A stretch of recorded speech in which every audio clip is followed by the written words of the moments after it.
Alrighty, hello, welcome back. What up, Jason? What up, Louie? Not Wilds. Maybe later. I want to finish this. I want to finish the Phoenix Wright. I think I'm a few hours away from finishing it, maybe like 2 or 3 hours, and then maybe I'll switch to Worlds after. So, oh yeah, chapter 5 now. Nice, making that progress. You finished all chapter 4 already? I was able to play a little bit on and off earlier today too, just trying to get some more equipment done. Bit of a ways to go though, but you know, I'm making progress on my own side as well. So yeah, I might jump back into that as soon as I finish up with Phoenix right here. Again, it's just like the last few bits. I can't recall if there's yeah, I mean it must be like 2 hours at most, 2 or 3 hours at most, I think. It's like the last little bits here. It's been hanging out since what do you call it? Since World got released, so I want to at least finish this game up at the very least here. Who knows? I think the word maybe I'll make Monster Hunter Wilds my 50th platinum instead of the Ace Attorney trilogy, because I mean I still gotta run through 2 more games after this, right? We'll see how things go. For now, though, we're gonna wrap up the rest of the story here.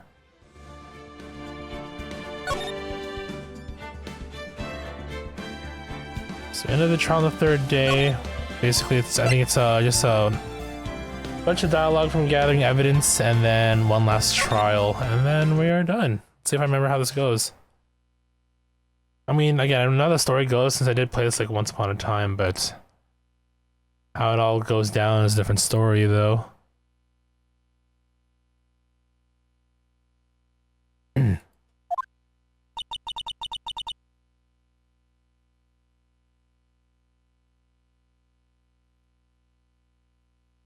That's good that you're like getting there.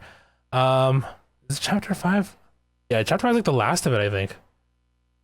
Of like the story missions, and after that, I would say try and do as much of the side missions as you can, because they unlock additional stuff for you to use, additional gear for your Palico, and then among other things as well, extra features.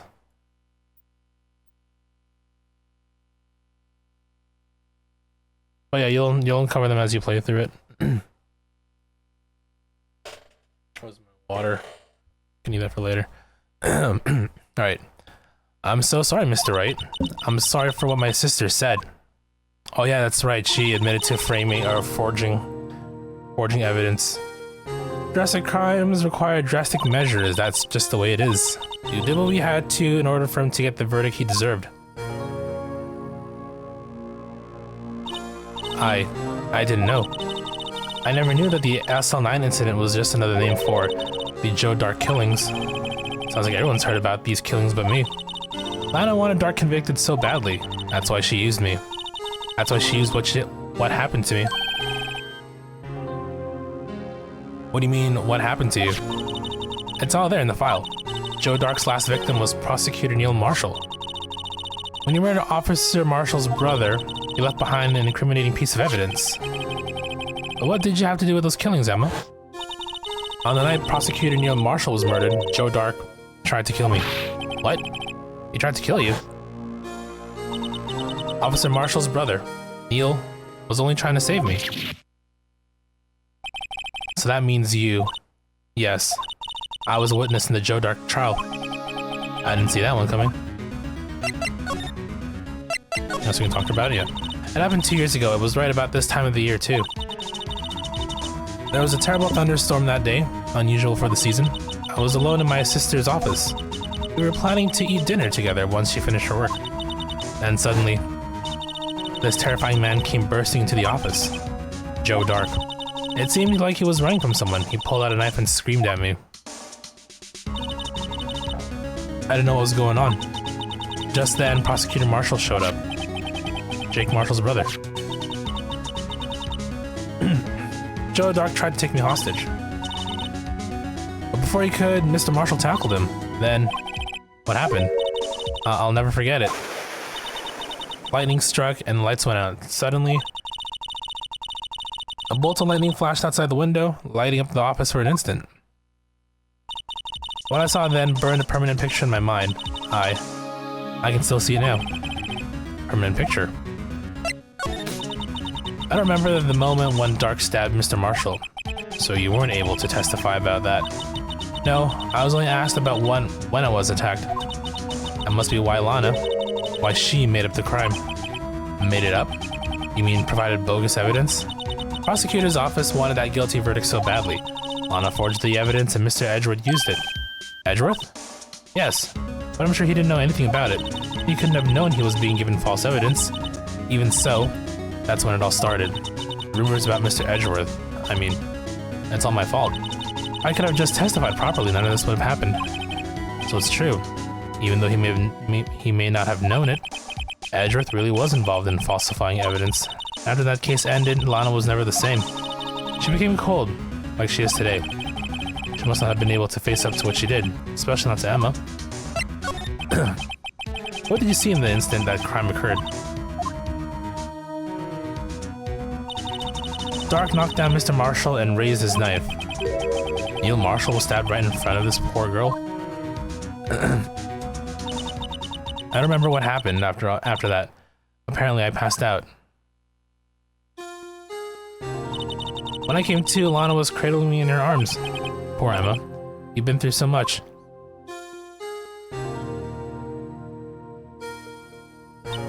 I couldn't bring myself to testify about that instant. I tried, but the words just wouldn't come out. I drew a picture, but it wasn't any good. 2 years ago. You must have been 14. That's understandable.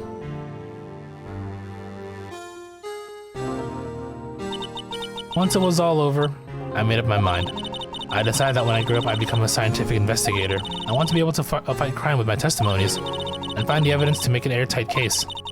That way Lana would never have to forge any. I see. I think I'm finally starting to understand what makes Emma tick. But there's still something that bothers me about that crime. There's more? There's something that's puzzling me, Emma. What is it? You said you were in Lana's office at the time, right? That's right. Why then would a serial killer come running in there? Not only that, but he was being chased by a prosecutor? Oh, there's no mystery there. Joe Dark had been taken in for questioning that day. Taken in for questioning? You mean by the police? Of course. This happened at the police department. He tried to run away halfway through the interview and fled into my sister's office. But why did he run all the way over to your sister's office? Because the detective offices and the questioning room are right across from the elevator. Across from the elevator? Lana was the chief prosecutor, wasn't she? No, silly. Didn't I tell you? 2 years ago, Lana was a detective. She was the best in the entire force. After the Joe Dark case, she was transferred to the prosecutor's office and made chief prosecutor. Lana used to be a detective. I better have another talk with her. I mean, what we have hasn't really changed. It's still just the... Yeah, okay. I guess we go to Lana.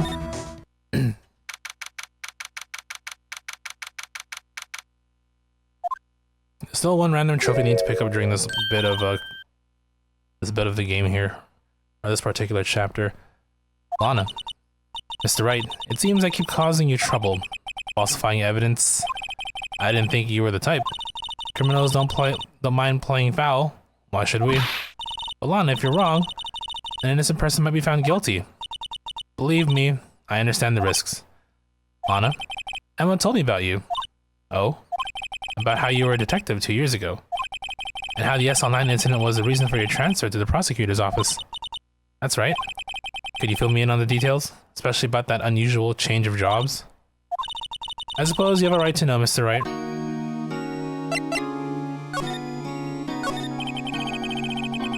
A lot of revelations were uncovered at the trial today, not the least of which was the fact that this case is largely connected to another one, 2 years ago. Evidence from that case was stolen as well, though I expected as much. I know how obsessive Officer Marshall can be. That trial. It really wasn't fair, was it? I believed in you, Lana. I believe that no matter what happened, you'd always stick to the truth. It couldn't be helped, Emma. At the trial 2 years ago, I sold my soul. Well, all drama aside, The fact of the matter is, at 5:15, there was no murder at the police department. Tell me it's not true, Lana. What the witness, Miss Starr, said about you stabbing Mr. Goodman with a knife? Lana, I don't understand. Why won't you tell us? Emma, this doesn't involve just me. I don't think I've ever seen Lana look so fazed before. It's true. I was a member of the police force 2 years ago. She was amazing. Oh, with Gant, right. They still talk about all the cases she and Chief Gant cracked together. Chief Gant? He was a deputy chief of police back then, but he still worked in the crime scenes. Damon Gant. He was everything I aspired to be. They were the best team ever. They solved crimes before the reports could even be filed. Emma really idolizes her big sister. But now you're chief prosecutor. What happened? I always planned on becoming a prosecutor. The reason I became a detective was to gain experience in investigating crime scenes so that you could use that experience in court, right? Gant's help in the SL9 case was crucial to its resolution. After that, he became chief of police and arranged my transfer to the prosecutor's office. Maybe I should ask more about this investigation of theirs 2 years ago. 2 years ago, I was second in command of the detectives investigating Dark. Second in command. That means the investigation lead was Damon Gant, right? Yes. Deputy Chief Gant and I shared the same office and the same investigations. They even had the same office. We led a team of the best detectives on the force. Detective Goodman, whose case it was, Jake Marshall and Angel Starr. That was the first time Marshall worked with his brother. He was quite gung-ho. Without a doubt, Joe Dark was the serial killer. We asked him to come in for questioning. We were desperate for evidence. That was when his final murder took place, when he tried to murder Emma. Prosecutor Marshall was trying to save me from Dark. You see, the first person who happened upon the scene of the crime was me. Now you tell us. Damon Gant and Neil Marshall were the ones questioning Dark that day. The investigation was in its final stages, and Dark must have suddenly panicked. So I waited until Gant and Marshall let their guards down, then fled the room. From there, he ran straight to the office shared by Deputy Chief Gant and myself. That's where you found me. So you were the first person to run to the scene, Lana? It appears so. I was filing some papers while Gant and Marshall were questioning Dark. When I returned to my office, I saw 3 bodies on the floor and smelled blood. 3 bodies? Prosecutor Marshall, the victim Emma who had passed out, and the suspect Joe Dark. During the struggle, it seems Mr. Marshall struck a final blow before he died. Joe Dark had incurred a minor concussion and lay unconscious. What did you do? To be honest, I panicked. I picked up Emma, carried her out of the room, and just held her. Can't blame her after all. Her sister must have gone through. Can't blame her. After all, her sister must have gone through. After that, I placed Dark under immediate arrest. Let me get this straight. You were all involved in the SL9 incident. That's right. Quite a coincidence, I don't buy it. But what are you saying? There's no way everyone involved in this trial was also involved in that incident. Just by chance.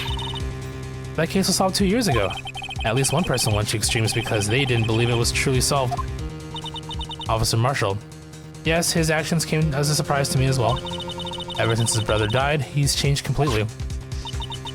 I guess he wasn't convinced with the ruling against Joe Dark.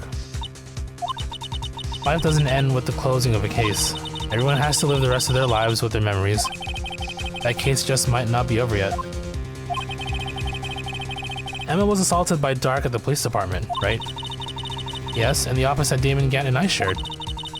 The office that Mr. Gant now occupies by himself. The Chief's office. Maybe we should have a look at the Chief's office, the site of the final SL9 murder. Do we have information on... Hold on. I mean, I have the file, right?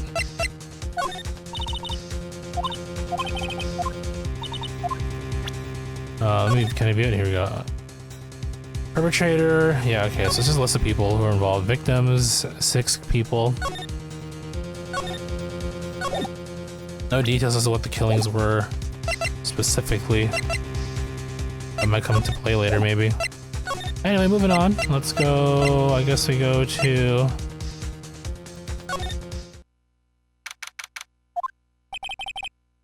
No one's here today, not even Miss Starr. Everyone's probably busy looking into what exactly went down in the evidence room. That must be where the detectives are. But we proved in court today that on the day of the crime, no one was murdered in the evidence room. No one was murdered in the evidence room at 5:15 p.m. Yeah, I thought we were finally making some headway in our case. But instead it looks like we just ended up making Lana look even more guilty. Hang in there, Lana. I've got to find all the answers by tomorrow.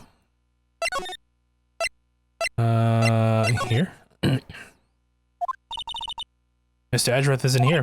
Maybe he's being questioned by an inquiry committee. He took a real beating in court today. Yeah, with Lana admitting to falsifying evidence 2 years ago. I guess we'll just have to come back later. Okay. I guess we head over to...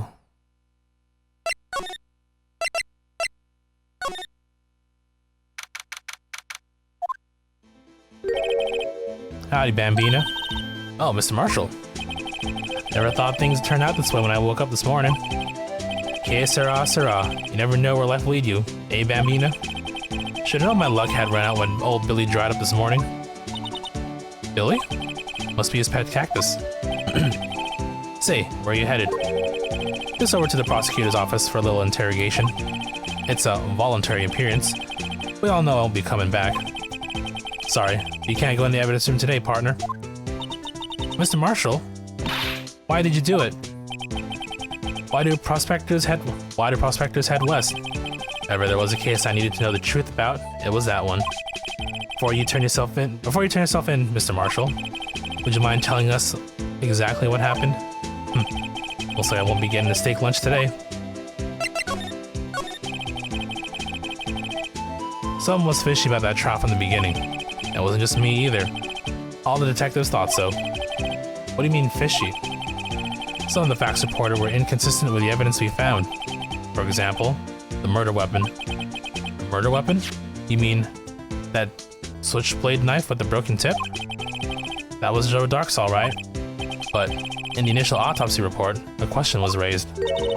A question? The blade of the knife was not a perfect match with the wound the victim sustained. What does that mean? It means there's a good chance that knife was not the murder weapon.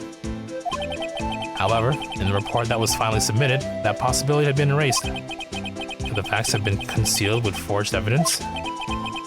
That case left behind scars on all of us. The scars that the SL9 incident left behind. I got the looks, but he got the brains. He was one of the best prosecutors around. I just made detective when it went down. It was our first case together. How old was he? Your brother. He was 27 at the time. He was awarded the highest honor that very day. The highest honor? You mean the King of Prosecutors? I knew it. What do you look at me like that for? That's an honor for a prosecutor. Mr. Marshall must have really been close with his brother. The day the SL9 incident took place, that wasn't the same day as... That's right.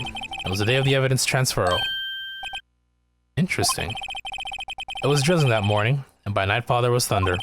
I can't believe 2 years have gone by already. I tried to steal the evidence so that the case wouldn't die. Apparently someone tried to stop you. Detective Goodman was murdered, and the evidence locker was empty. There was something going on behind the scenes in that case. We all knew that later. Every detective involved in that investigation, save one, was taken care of. Mr. Starr was fired, and I was demoted and boxed away in a tiny room. What about Detective Goodman? If they did something to him too, the commissioners would get suspicious. No, they were careful enough not to be too obvious. They? Who are you talking about? Don't get upset, Bambina. I mean Damon Gant and Lana Skye. Investigation lead, Damon Gant, and his second in command, Lana Skye. There wasn't a person on the force who hadn't heard of that duo. That case was the biggest step in both of their careers. After the case ended, Lana transferred to the prosecutor's office, right? Yeah. Damon Gant, the new chief of police, arranged for that to happen. She's never been the same since she left. Everyone who knew her said so. Chief Prosecutor Skye was totally different when she was a detective. Now that he mentions it, Emma said something like that too. Tell me, what happened to my sister? Sorry, Bambina, but her secret is too well guarded. I never found out. On a secret. It all started 2 years ago. So there you have it. That's my story. Did you enjoy, partner? It was certainly enlightening. There's one thing for sure I found out in court today. That boy Edgeworth isn't my enemy. He was the one who used falsified evidence to get a guilty verdict, but someone else was the one who gave him that evidence and planned everything. That someone is Damon Gant.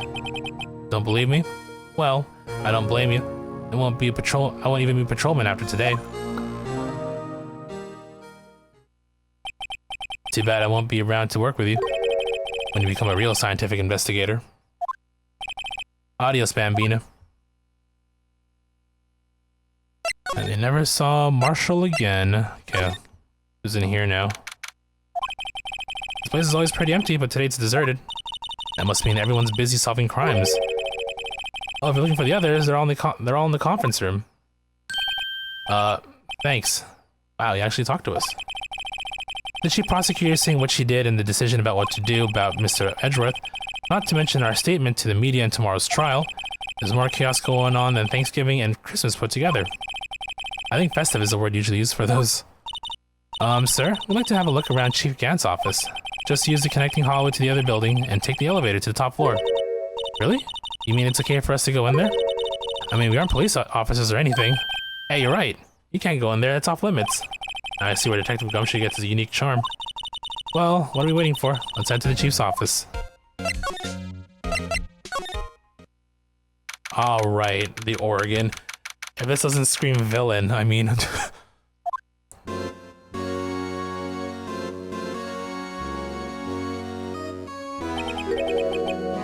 Whoa, where am I? In the chief's office, silly. At least that's what it said on the door. Check out that pipe organ. That's real, isn't it? Hey, I used to take organ lessons in kindergarten. They used to call me Little Miss Buck. I thought I was a genius until they tried teaching me notes.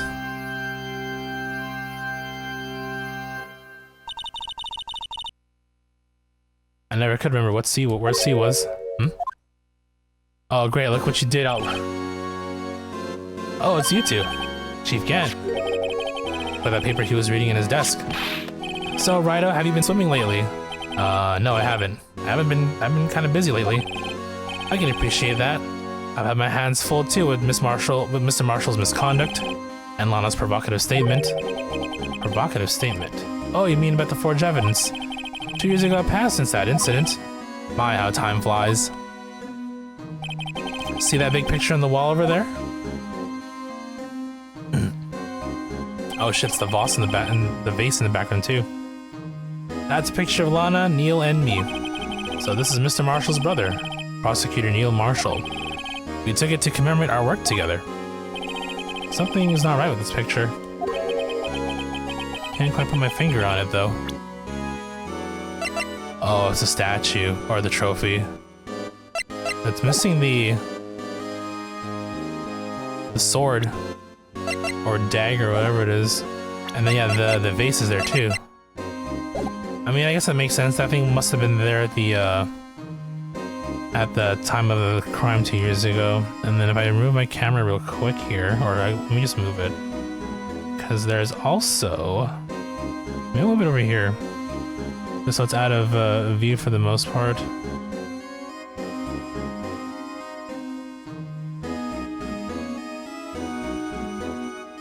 You can see there's like there's an armor. With a spear.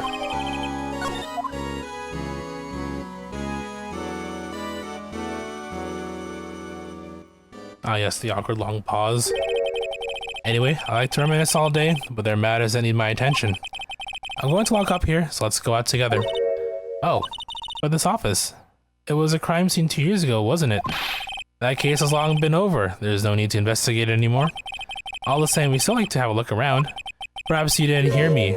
I said there's no need to investigate it anymore. Now hurry up and get out. I have a meeting to attend. And forced out. So we aren't welcome. It seems that case isn't over with yet after all. What do you mean? Chief Cat denied a request to search the crime scene. That means there must be a reason he doesn't want us looking around in there. I mean, like a clue? There's gotta be a way we can get inside Chief's office. Okay.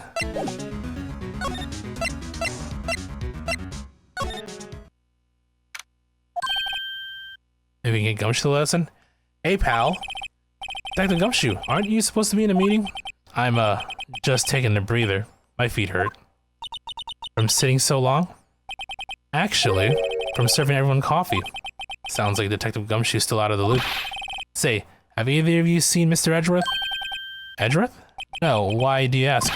He's under fire from both the police department and the prosecutor's office. It's almost like the battles between you two in court. That sounds serious. Is it because of what my sister said? That's basically what it all boils down to. That falsified evidence 2 years ago. Now Mr. Edgeworth has a whole world after his blood. Yikes. But why would Edgeworth be blamed? It's not like he knew the evidence was forged. Anna Sky is the guilty party here, isn't she? Regardless, a prosecutor is responsible for the evidence they present in court. Not only that, but as you know, there have been a lot of rumors going around about Mr. Edgeworth. His amazing talent as a prosecutor kept him safe from those who don't like him. But now with this, are there really so many people who hate him? In our world, only those with talent rise to the top. Mr. Edgeworth not only has that, but he's young. There's no better recipe I know of for making enemies. Hey Dick, keep up the good work. Yes sir. Let's go out for lunch again sometime. My treat. Yes sir. You gotta take me back to that joint sometime, okay Dick? Yes sir. It seems you don't have any problems with enemies. Yeah, well, I'm careful not to stick out. Anyway, I'm a bit worried about him.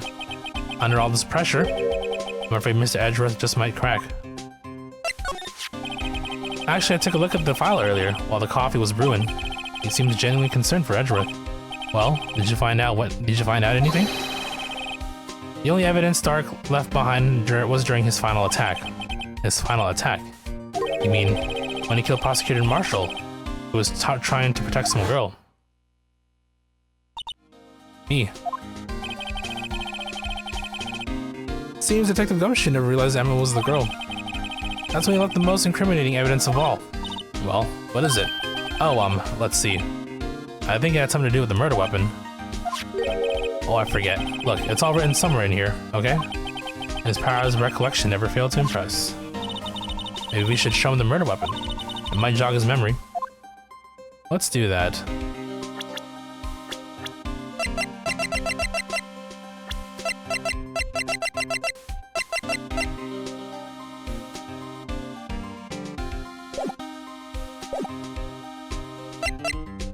Actually, we can keep talking. Let's continue with this first. Joe Dark was 42 at the time of the crime. He was just your run-of-the-mill businessman. A businessman? What made him take the serial killing? One day on his way home from work, he hit someone with his car. With his car? So it was an accident. An accident, yes, but it transformed into an animal. An animal.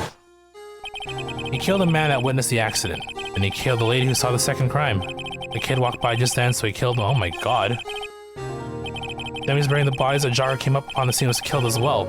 Finally, he turned himself in.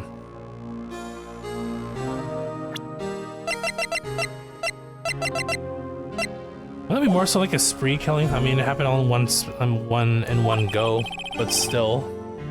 Seems he was a pretty careless animal. Of course, this is all conjecture.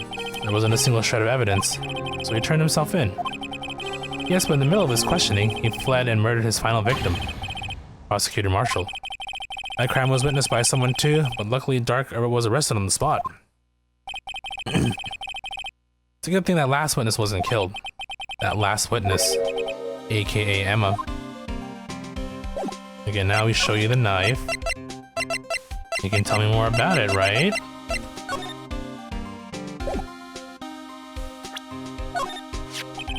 About this.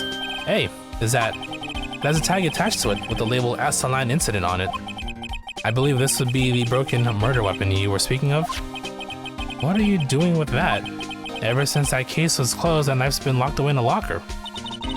On the day Detective Goodman was murdered, this suddenly disappeared from the locker and was found in Mr. Edgeworth's car muffler. That's it. Now I remember what that incriminating piece of evidence was. When you showed me that knife, it all came back to me. Well, what is it, Detective? Quick, before you forget again. This knife, it was Joe Dark's, wasn't it? That's right. He traced it back to the store he bought it at. Plus, it had his fingerprints on it too. But no one actually witnessed him using it to murder anyone, right? That's where his luck ran out. You take a good look at the knife, you'll see it's broken. You don't have to take a good look to notice that. Yeah, well anyway, take a guess where the broken off tip of the knife was found. That's what did him in. Where was it? In the body? Victim near Marshall was carrying it, inside his own body. It was found deep inside the stab wound. Did it match Dark's knife? You bet. Down to the last fiber. That's pretty conclusive. Hey Enzo, how you doing? How are things? Well, there you have it in a nutshell. That's all I know. Can I ask you one more thing? Yeah, can you let us in? What is it? If it's money you need, you should ask Chief Gant. It's not money, but it does concern the chief. His office is a crime scene, right? It's where Prosecutor Neil Marshall was murdered. The chief's out now and his office is locked. But we'd like to have a look around if that's okay. Well, any detective's ID card can unlock the door. What, really? But if I let a civilian in there, I'd be charged with breach of trust. Breach of trust? Simply put, I'd be canned. Oh. Sorry, pal. I don't plan on getting fired because of you. How about this ID card? It was Detective Goodman's. That won't work either. The data was deleted the day he died. Oh. So in other words, Gumshoe is our only chance of getting into that office. I wonder if there's something we could show him that would make him change his mind. I mean, where else can we go at this point? Maybe we can talk to Edgeworth to convince him.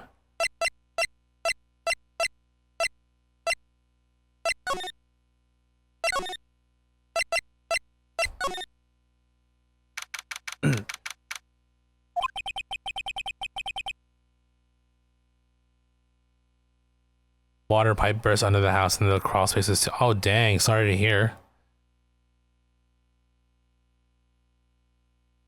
I'm guessing, did it happen recently? Have you like looked into getting it addressed? Wonder if Edgeworth is back yet.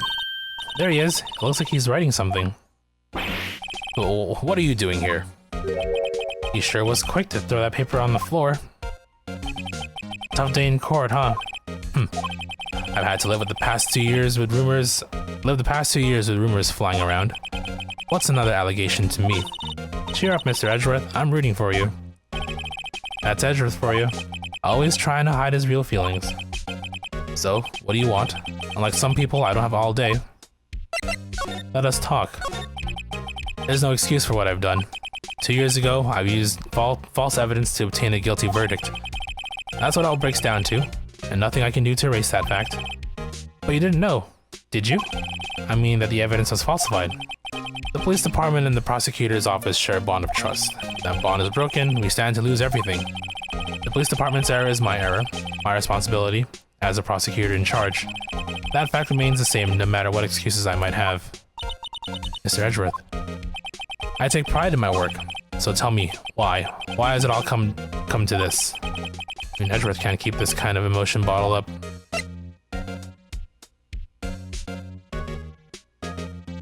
Oh, so you're doing the... I guess it would be cheaper if you do the work yourself as opposed to getting somebody to do it. Do you know why it burst? Is like kind of like... Is it weather related or like... Or did something in the pipes just went wrong? Are you up for the trial tomorrow? First, last year's trial, and now this one. It seems all you do is worry about me. To be honest, you're getting on my nerves. Mr. Edgeworth, you can't just walk out on the trial. Tomorrow's the last day. It's too late to change prosecutors. I'll bet that's what my superiors are banking on. I never thought that case would come back to haunt me like this. What do you mean? The list of evidence. It seems too short. Most lists run twice as long. It's only half as long as most lists? That is odd. After Neil Marshall was murdered, I became prosecutor for that case. I may not have been part of the investigation, but I knew what I had to do. Use the evidence I was given to prove the suspect guilty. That was really the only thing on my mind at the time. Say, we just saw a picture taken around that time. That picture. Something seems strange about it. So one thing to present to him. Could you tell us again about what happened that day?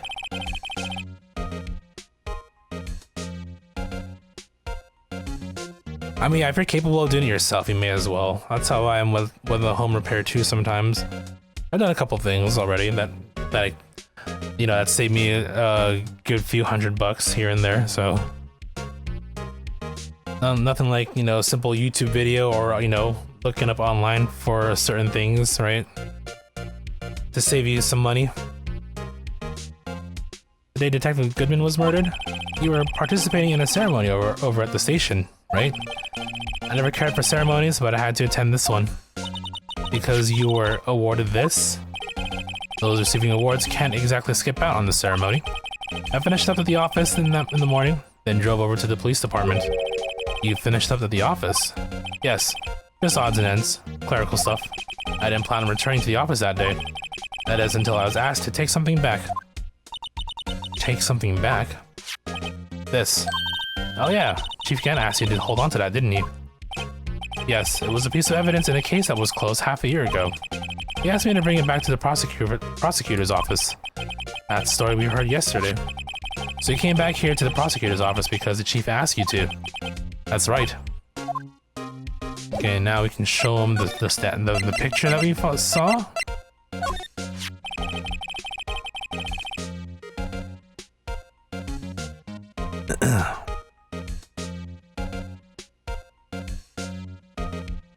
This picture was hanging on the wall in Chief Gant's office. Prosecutor Neil Marshall. He just started making a name for himself. Looks like this was taken when he received the King of Prosecutors trophy. Speaking of that, there's something that bothers me. Yes?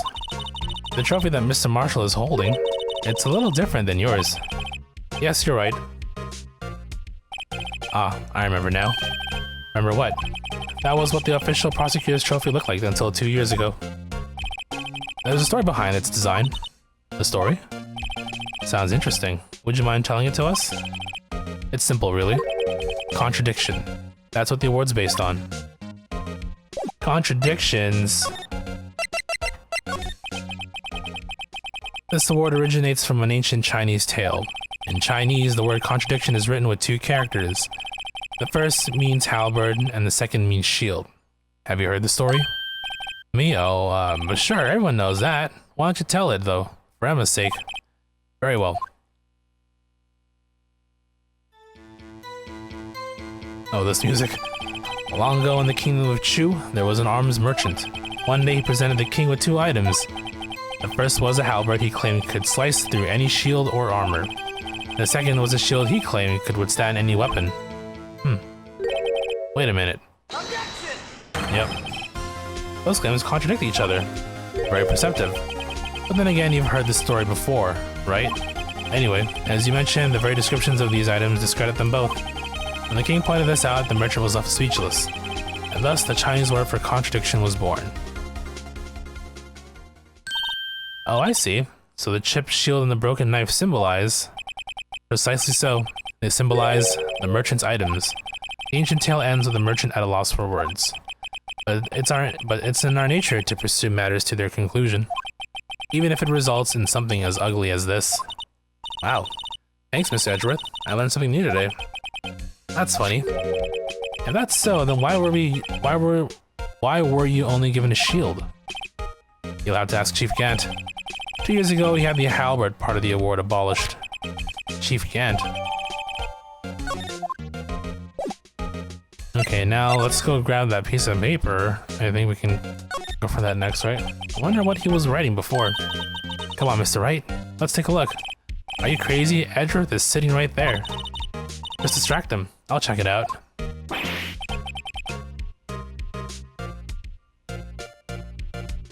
Hey, Edgeworth?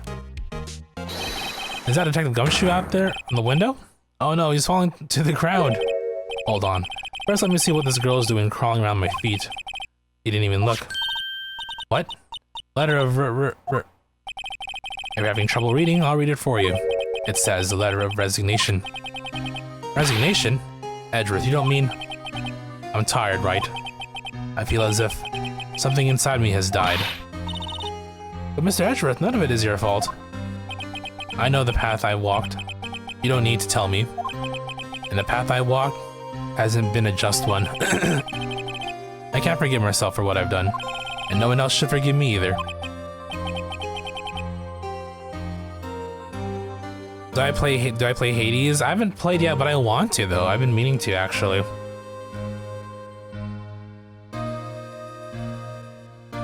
Oh, is that a sale I see? $20 for PS5. Oh, you know, I'm gonna add that to cart.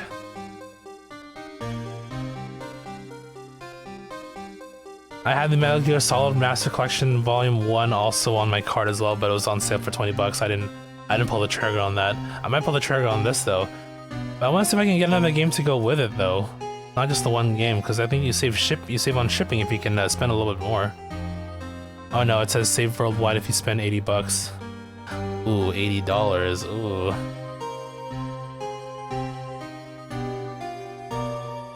But I'll keep that in mind.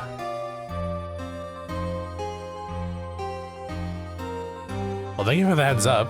It's free. Yeah, it's free shipping only if you did you want a copy? Should I buy it? Should I buy it for you too? And I'll just throw in another game. I know what I'll look for though.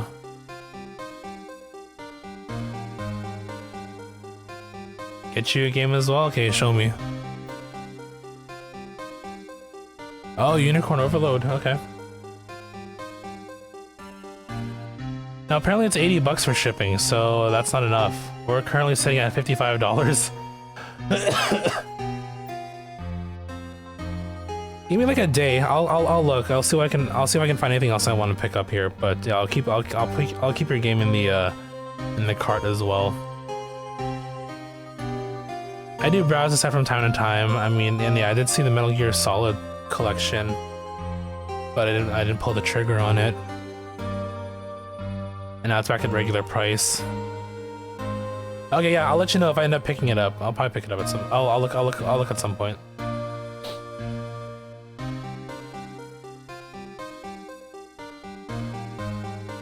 I have carpenter skills, been renovating rooms and electrical. Oh, okay, well there you go. You already have the background, so even more reason to save, to not, you know, hire someone to do it for you. You're definitely more than capable from the sounds of it.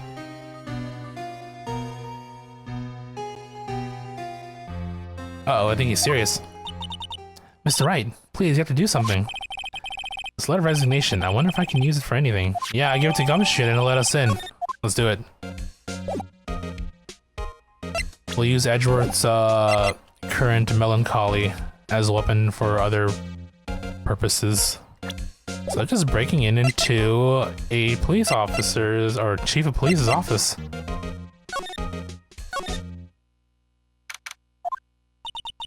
Excuse me. Oh, hey. Would either of you care for a quarter-pound of roast beef? Miss Star. I guess she's out of lunches. You certainly are the curious sort, aren't you?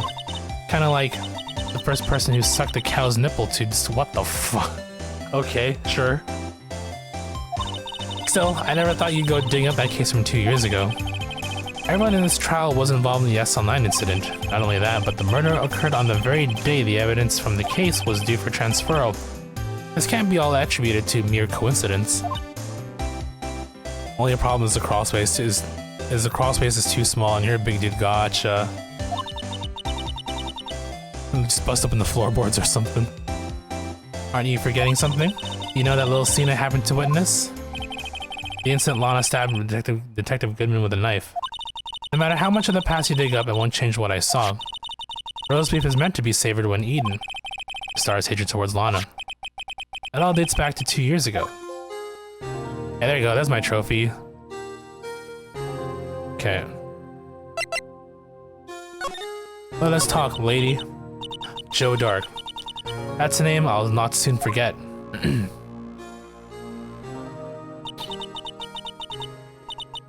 You trailed them on for half a year. Oh, the pressure. Still, I don't think I was ever more alive than I was then. Those days were steamier than a bowl of hot gravy. Poor old Jake Marshall, though, must have been going through hell. You mean because of his brother's death? They were close, those two. After Neil died, something took over Jake. He became obsessed. Seeing Jake like that made her all the more desperate. Her? Lana Skye. My sister? The best of the best were put on that SL9 case. Of course, they were led by that legendary duo.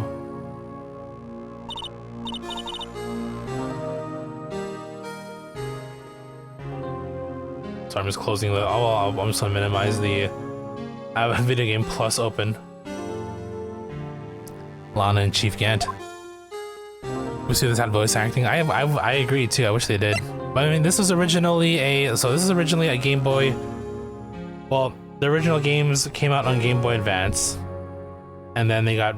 Did they come out in North America on Game Boy Advance? I don't think so. I think this was Japan only. Hold on. I feel like I looked this up before too.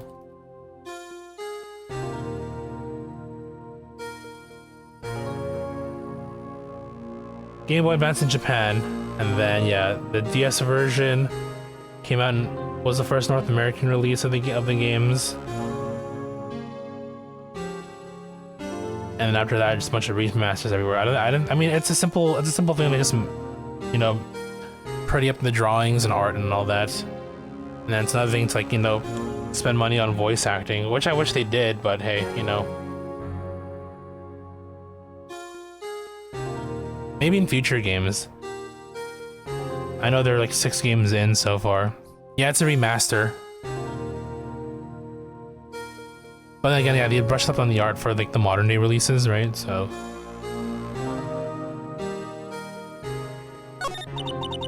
that legendary pair was the reason we were able to keep up with our investigation.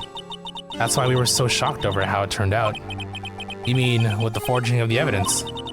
Don't get me wrong, Joe Dark got what he deserved. Still, it was obvious the evidence it produced in court was being manipulated. Items our team never found would suddenly appear, while other items were kept secret. You don't have to prove it. You don't have proof anything illegal was done. I'm proof enough of what happened. After that case, all of us save Goodman were relieved of our duties, most without even so much as an explanation. Then Lana Skye transferred to the prosecutor's office and became chief prosecutor. Lana always wanted to be a prosecutor. Nothing's quite as simple as it appears. Huh? Lana Skye was merely being used as a pawn. That's my take on the matter. She was being used. Damon Gant and Lana Skye. Gant led the investigation with Lana second in command. They were the best. They solved all kinds of cases together, didn't they? Damon Gant's magnetism was in particular was almost unreal. His magnetism. By that I mean his ability to attract evidence. He produced the most incredible evidence in the cases he handled. Incredible evidence? You mean? Oh yes, there were rumors about him even back then. No one dared to confront him though. I take it she's talking about forged evidence. Back then, everyone looked up to Lana. All the detectives wanted to be like her. Really? Oh yes, myself included. I was a fool, really. She hated anything crooked and was always watched out for the other detectives. That's why she was so concerned for Jake. Mr. Marshall. When Jake's brother was murdered, she felt as if she lost her own brother. If it wasn't for her, I don't think Jake would have ever recovered from his shock. That's what makes it all the more infuriating. Miss Starr. That's why I'll never be able to forgive her.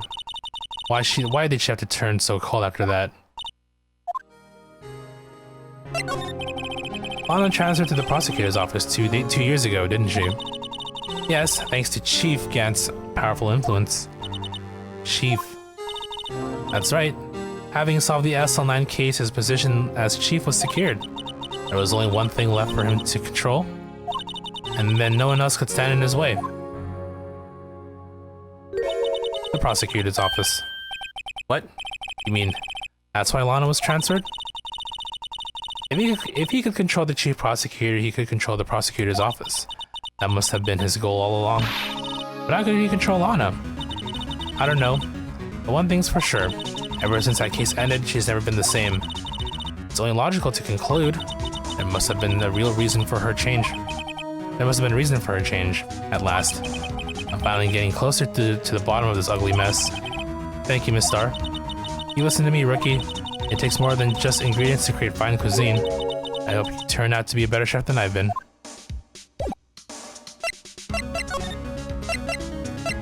Oh, Gumshoe.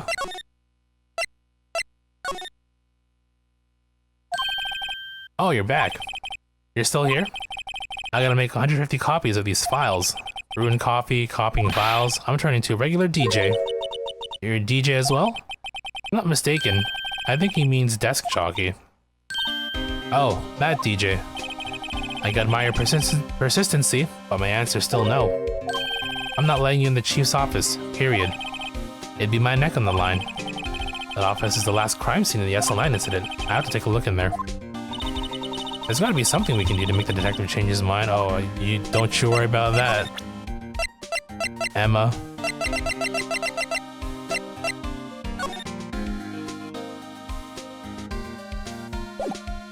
Why am I examining it? I should, Edgeworth's discarded letter of resignation.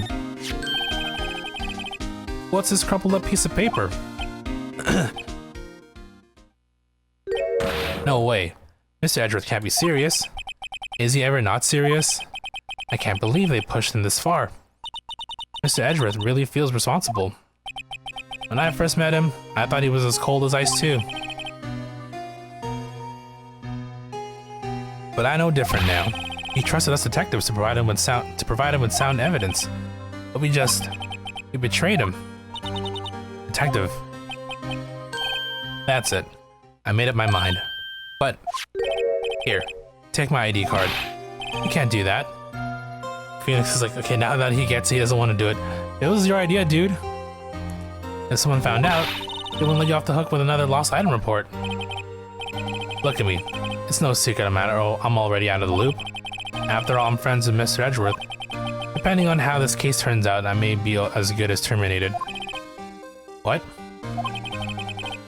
So at least let me do this, for Mr. Edgeworth's sake. Alright, detective.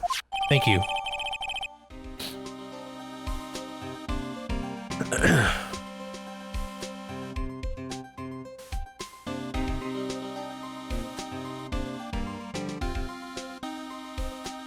Oh yeah, hold on. There's also... Where's like the stupid ladder conversation trophy? I gotta keep that in mind too.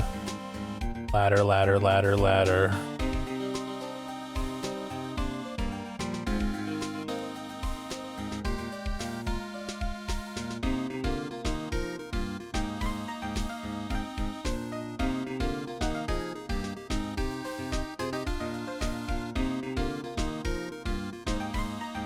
Make sure we got all the conversations so far for the ladder trophy.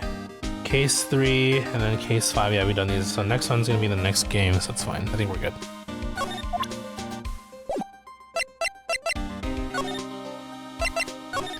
In we go.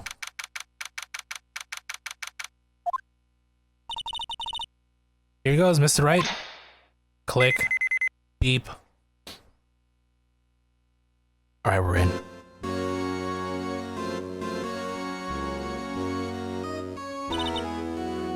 We're in. Anyone finds us now, Detective Gumshoe's a goner. If that happens, I'm counting on you two to bail me out. Eek, got slap. He followed us in. I mean, he may as well, right? Sorry, I thought you were a ghost. I didn't even know you could slap a ghost. Detective Gumshoe, what are you doing sneaking up on us like that? I wasn't sneaking. I was just worried something might go wrong, so I came to. You're here, then what's the point of giving us your ID card? Crushed and rendered unusable in pocket. Hey, don't do that to my card. Let's give it back to him. Oh, Phoenix. I hardly ever get a chance to come in here, so I figured I'd have a look around myself. Besides, we're all in this together now. You really do want to get fired, don't you? Now if we're lucky. Now come on, let's see what we can find out. I've got a bad feeling about this.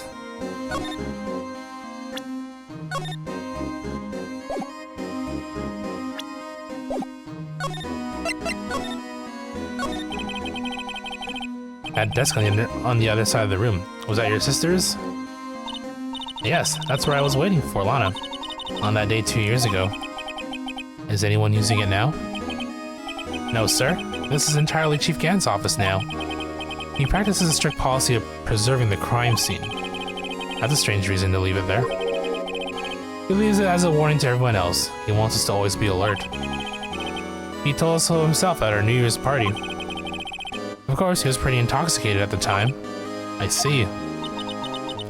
So ever since Lana left, no one touches that desk. No one ever touches that desk? No one except Chief Gant. And the cleaning lady who's in here each morning. Still, 2 years have passed since that incident. There can't possibly be any clues remaining. Can I ask you something? Sure. You only came here to look around, right? Because it's one of the SL9 crime scenes? I mean, that's your only reason for coming here, isn't it? Why do you ask? You don't think. Nah, you wouldn't be. No. No, there's no way. Never mind, don't worry about it. Okay. Now let's look around a bit more. Hey, hold on. Not so fast, buddy. Huh? What is it? When someone tells you don't worry about it, it's supposed to start bothering you, pal. You don't just let it go at that. Sorry, this guy's starting to get on my nerves. Okay, so what's bothering you? You two don't think Chief Gant might be a suspect, do you? What? He's right, Mr. Wright. What do we think of him? Chief Gant. So let's finally come to this. He did it. He did everything. What do I think of him? Perhaps it's best I don't divulge my feelings yet. There you go.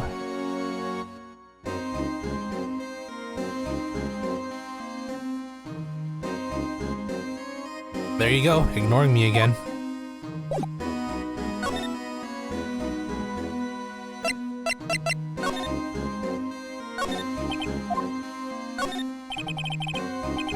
This was Lana's desk. It sure is tidy. Lana's always been a meticulous cleaner. There's not even any dust on it. Looks like someone's still keeping it clean. Does Lana ever come back here? No. Chief Gant must still keep it clean in memory of their partnership. They were the stuff legends are made of. Does he keep it in memory of her? Or in memory of the crime? Wow, look at the size of Chief Gant's desk. Speaking of that, when we were here earlier... right, he had a piece of paper that he hid. He put that piece of paper he was reading in his desk. I wonder what he was reading. This looks like a list of evidence. A list of evidence? In most cases, the list runs twice as long as this, though. Hey, look at the case name. Huh? SL9 incident? I wonder what this is doing here. Hold on, detective. What did you say? I said, I wonder what... No, about evidence lists. Normally they're twice as long. That's right. I guess there wasn't a lot of evidence. Hold on, do we have the other one? No, we don't. Edgeworth has it. A half-size list of evidence. Right, there it is. The list of evidence, it seems too short. Most lists run twice as long. What would the other half of the list be doing here? I knew it. The chief must be hiding something about that case. It would appear so.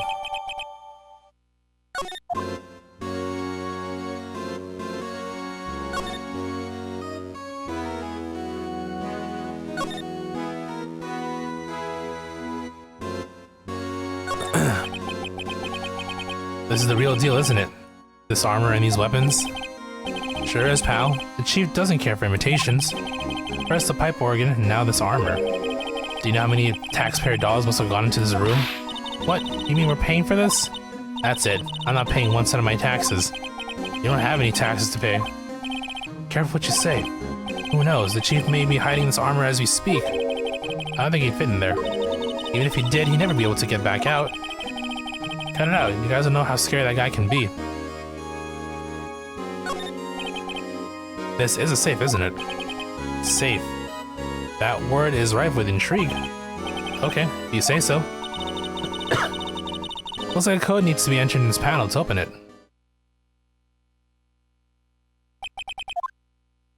A 7-digit number.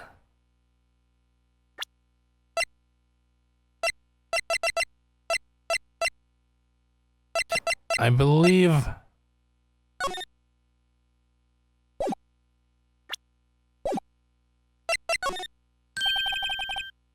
Do you know what it is? I have a hunch.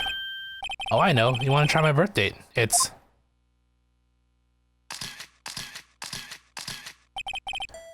I have a better idea. Here goes nothing.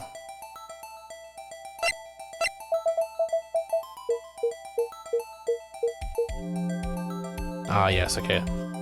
Stuff is coming back to me. It sounds like something was just fresh out of the oven. Bingo. What number did you enter? Whose birthday was that, pal? 77777777. The final ID card number on that record. What? The numbers of the mysterious executive officer who entered the room that day. You mean 7777777? That number? I think you're 1 7 shy by this time. This can only mean one thing. That's Chief Gant's ID number. Say, anyone care to look inside?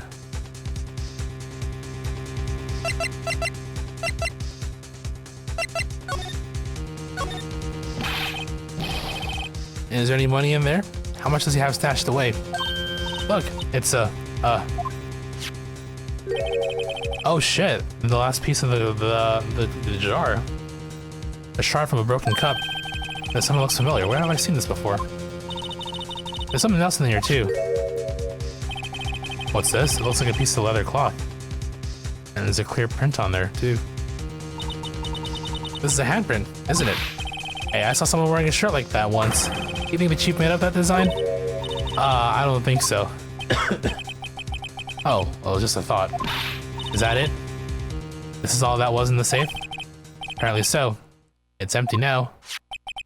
A piece of cloth with a handprint on it, and a broken shard from a cup. They look like pieces of evidence. Yeah, but unless you can prove they have something to do with this case, I'm afraid I can't just let you take them. After all, it's my neck on the line here. Great, I have to prove their relevancy to get them. How are these two items related to that SL9 incident? Come on, there's gotta be something we can show the detective. And there is indeed.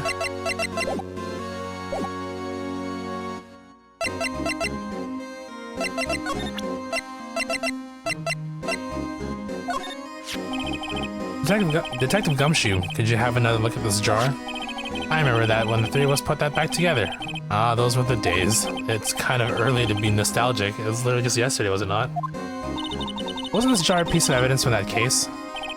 That's right. One of the shards had an SL9 incident sticker on it. Doesn't this ring any bells? You know that fragment we just found? You mean this one? That was in the safe? Yes, that one. That was in the safe. Now that you mention it, it's ringing a lot of bells. Let's see if it fits. Here, let me see that shard. I'll take a crack at this. Go ahead, pal. Show us what a rookie can do. Just right, here's some glue. I get pieces together again. I'll prove Chief Gant was knowingly hiding evidence. Are we just literally carrying this big jar along with us? I think that's what's happening, isn't it? How you rotate? Ta-da! There. It fits like a charm. That, of course, means Chief Gant willingly and knowingly hid a piece of this jar in the safe. In other words, he concealed a piece of evidence from the SL9 incident. But, hey guys, get a load of this. What is it? This piece you just attached. It's different from the others.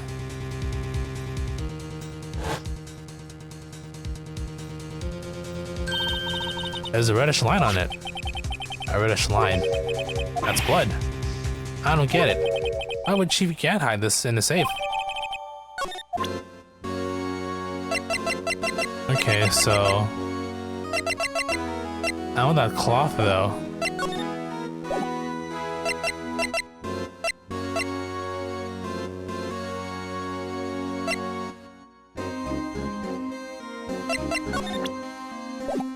Is there stuff we need to look around some more? Maybe we can, oh wait, since this is, hold on. How does, is it court record? Luminol. How do we use it? Spray.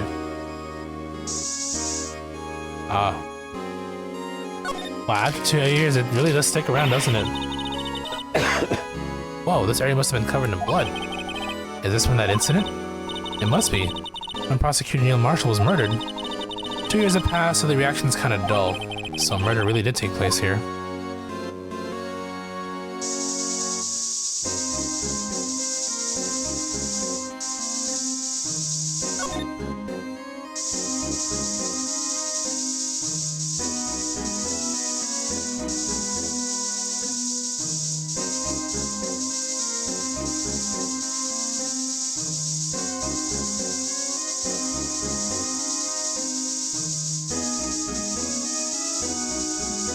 I don't know why I'm spraying over there. Can we spray the safe, maybe?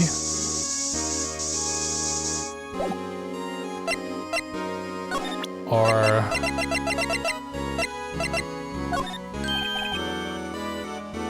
yeah, I just bought some of that stuff. Now I can go around detecting blood traces, too. Oh, is that a new type?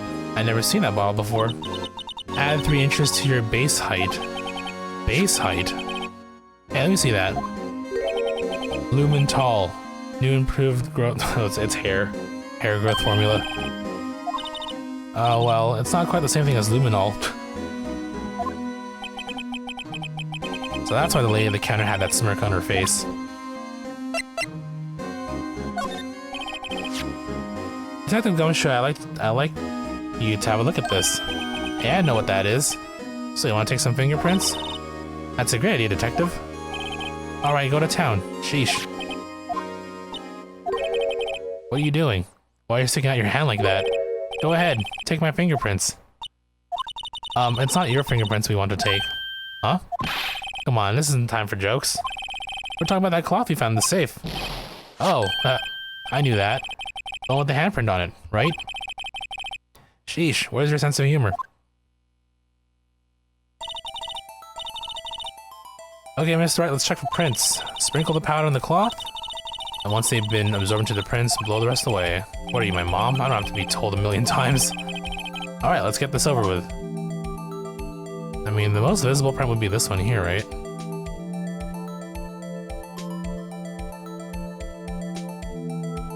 And sprinkle some deuced.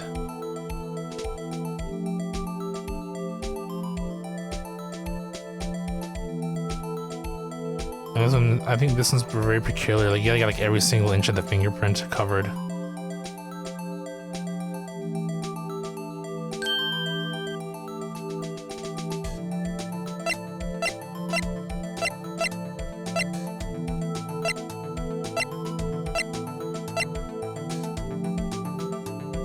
Oh.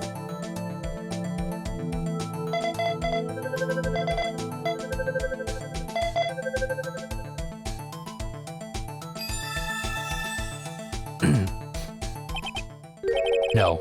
How can this be? What are Emma's fingerprints doing here? Hey, you found a match? Whose fingerprints were they? It seems the prints are too old. They aren't clear enough to get a match. Oh, that's too bad. I thought they'd be Dark's prints. Psst. Hey, you, over here. What's going on here? What are that kid's prints doing inside the chief's safe? Don't ask me. Let's just keep this information from Emma for now. Here, maybe you should hold on to this. Well, was I any help? Of course. Thanks to your ID card, we were able to get some hard evidence. Now, that's not very kind, is it? In other words, if it wasn't for his ID card, he would have been useless. Oh shit. Isn't that right, you in the coat? Chief Gant. You didn't think you'd be back so soon. Fortunately, I'm a man who believes in signs. As I was walking to my meeting, I happened to look out a window and saw a stray dog run right into a pole. Just then I thought of a certain detective. Do you mean me, sir? Now then, I'm afraid I'm going to have to ask you all to leave. Yes, sir. Sorry. Oh, you in the coat. And me, sir? Drop off your ID card on the way out. Oh, he's gone. You won't be needing it anymore. But sir... Now get out. Yes, sir. What up, Toad? We'll be on our way too then. Oh wait, you, the one without the spiky hair. Don't go yet. Me, sir? I'd like a word with you. But sir, I'm not a licensed You with spiky hair? You're free to go. Mr. Wright. Uh-oh. SpaghettiOs. Look, pal, if I told you once, I told you 1,000 times. The chief's office is off limits. But no, you just had to go sneaking in there like that, didn't you? I thought you said you didn't care anymore if you were fired. Yeah, but if I knew it'd be like this, I never would have said it. Now that I've seen the evidence Chief Gant was hiding in his office, I think I'm finally starting to get the picture. But why has she kept eerily silent about it all this time? Anyway, you listen to me? I'm gonna try to smooth things over for the chief again. Later, pal. Well, good luck.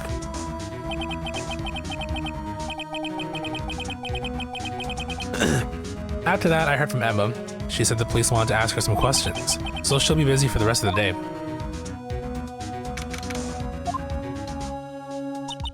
I see. So the chief asked Emma to come in for questioning. It's no use thinking about it. Tomorrow's the final day in court. I'm committed to doing everything I can to defend you, which is why I'm here. I've already told you all I can. What you've told me over these past couple days is absolutely nothing. Not a single useful thing. Really, I believe I did mention something quite important. Something I told you right at the beginning. I said that I was the one who stabbed Detective Goodman. You know, I think I finally figured it out. I know who it is that's lurking behind your words. You did a good job mentoring you. I'm rather jealous. It seems Edgeworth was right. Edgeworth? Once you're convinced you know something, no one can persuade you otherwise. Thick-headed is the term he used, I believe. Now's my chance to get her to tell me the rest of the story. Oh, my timer crashed. Hold on. Hold on.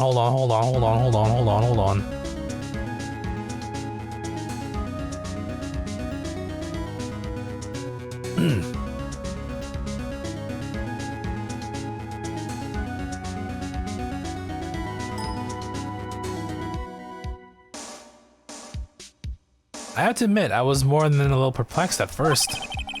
You insisted you did it, yet there was no incriminating evidence. That's when it hit me. It's not that you're unwilling to tell the truth, it's that you're incapable of doing so, because of a certain individual. What an intriguing notion. A certain individual, you say. So you think I'm protecting this person? Protecting? No, I think afraid of is more like it. If I'm not mistaken, the person in question may have persuaded you to silence. For argument's sake, Mr. Wright, who, may I ask, is this person you're speaking of? The one I'm supposedly so frightened of?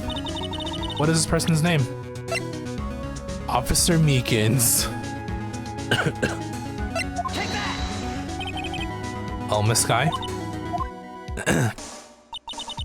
Mr. Wright, you are addressing the chief prosecutor. Do not forget your place. I take it she's still not ready to spill the beans. My apologies. Could you please tell me a bit more about what you think you know? We were partners until 2 years ago. I respected him as a detective. Assuming he's respectable, then tell me something. Why would he try to hide his crimes? His crimes?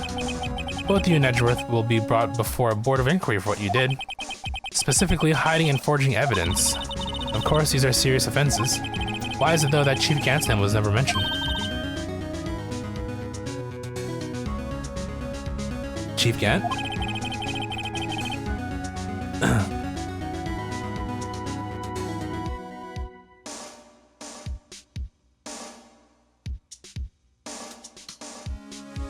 Edgeworth didn't know about the truth behind the forgery. The only party who could have possibly tampered with the evidence was... me.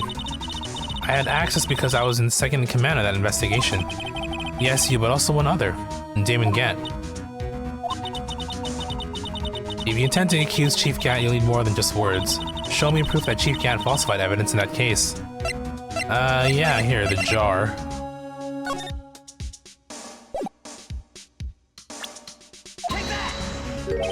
I just found this in a safe in the chief's office. This jar piece and this piece of cloth. Do you know what these are? They're pieces of evidence from the SL9 incident. Aye. The person concealing evidence was none other than Chief Gant himself. Now tell me, why are you taking the blame for him? Touché, Mr. Wright. It's as you surmised. I cannot disobey the Chief's orders. Even if it means being found guilty for murder. Why not? Come now, Mr. Wright. You can't possibly expect me to be able to tell you that. 3 days ago, I had no choice but to cooperate in the murder of Detective Goodman. Or perhaps I should say, follow orders. Yes, that's more accurate than cooperate. Although I can't tell you the details, I can say that I was given an order that day. I need you to dispose of Bruce Goodman's body. You'll find it inside the trunk of Miles Edwards' car. Just as I suspected. Despite what everyone believes, you were not the one who murdered Detective Goodman. Correct. I was trying to take the body out of Edwards' car. The trunk's lock was broken, and I discovered that murder weapon while inspecting the body. The murder weapon? You mean Edward's knife? No. When I found the body, this was the knife stuck in it. The knife from the SL9 incident. Serial killer Joe Dark's knife. I couldn't just leave that knife in him. So I took it out and stabbed him with another knife. That would be Edward's knife. That's right. Even though he was already dead, my hands were shaking at the thought of stabbing him. That's why I ended up cutting my hand. And that is the reason for the bandage on your right hand. Yes, it seems I got blood on the victim's shoes as well. And then? She saw me just as I plunged the knife in and... Miss Starr, huh? Why did you need to hide Dark's knife so badly? It took a lot of work to finally close the Dark case 2 years ago. It was over with. I didn't ever want it to be opened again. My intent was to prevent that, by whatever means possible. So, you hid Dark's knife. The weapon used to stab the detective was evidence in the Joe Dark case. If word got out, which it would, reporters would have a field day with that.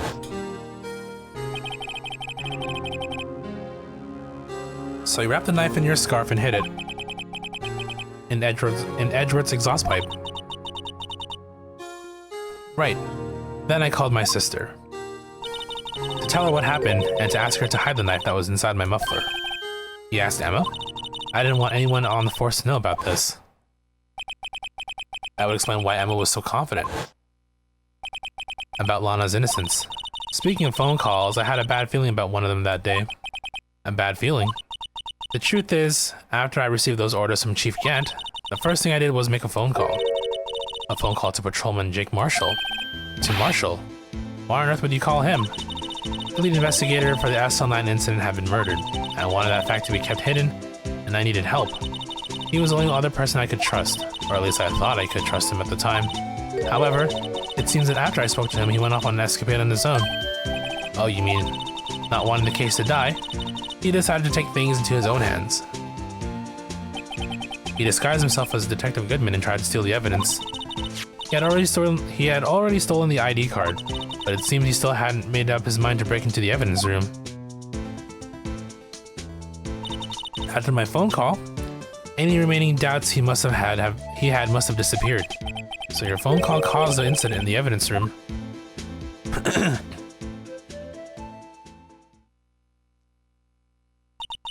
I'm afraid that's all I can tell you. But Lana, you've earned my respect, Mr. Wright, both as a defense attorney and an investigator. Now please, don't pursue this any further in court tomorrow. Tomorrow's trial. There's only one way to drive off Lana's demons. I got to get to the bottom of everything. Detective Goodman's real murderer.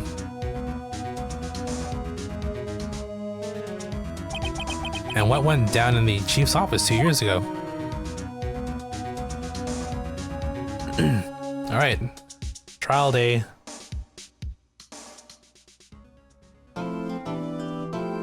Finale.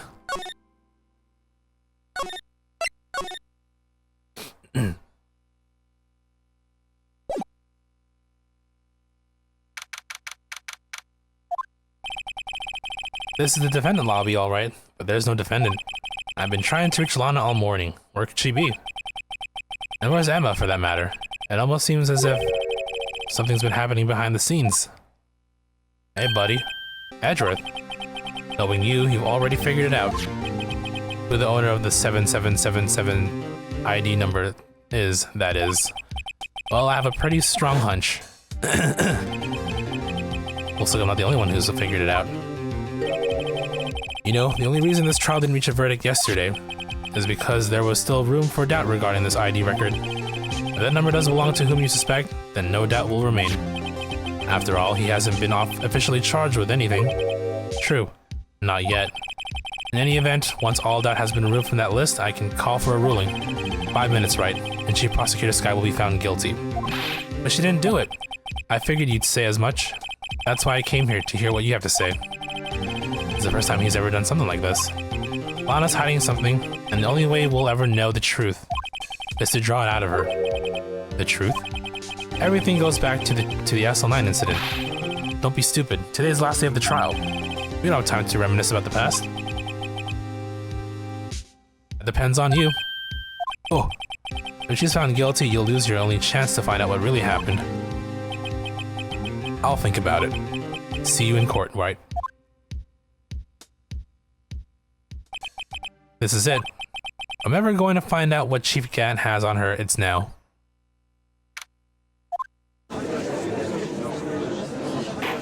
Court is in session. The defense is ready, Your Honor. The prosecution is ready, Your Honor. Normally, this is when the prosecution puts forth his opening statement. But before that, the police chief has a proposal to make. Chief Gant.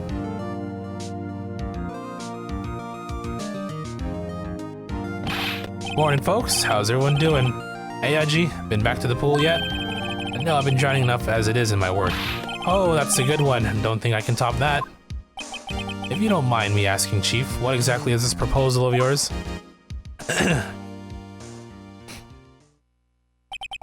Lana, that is to say the defendant, has asked me if she could speak directly to the court. She wants to do what? Having heard what she intends to say, I feel she should be granted her request.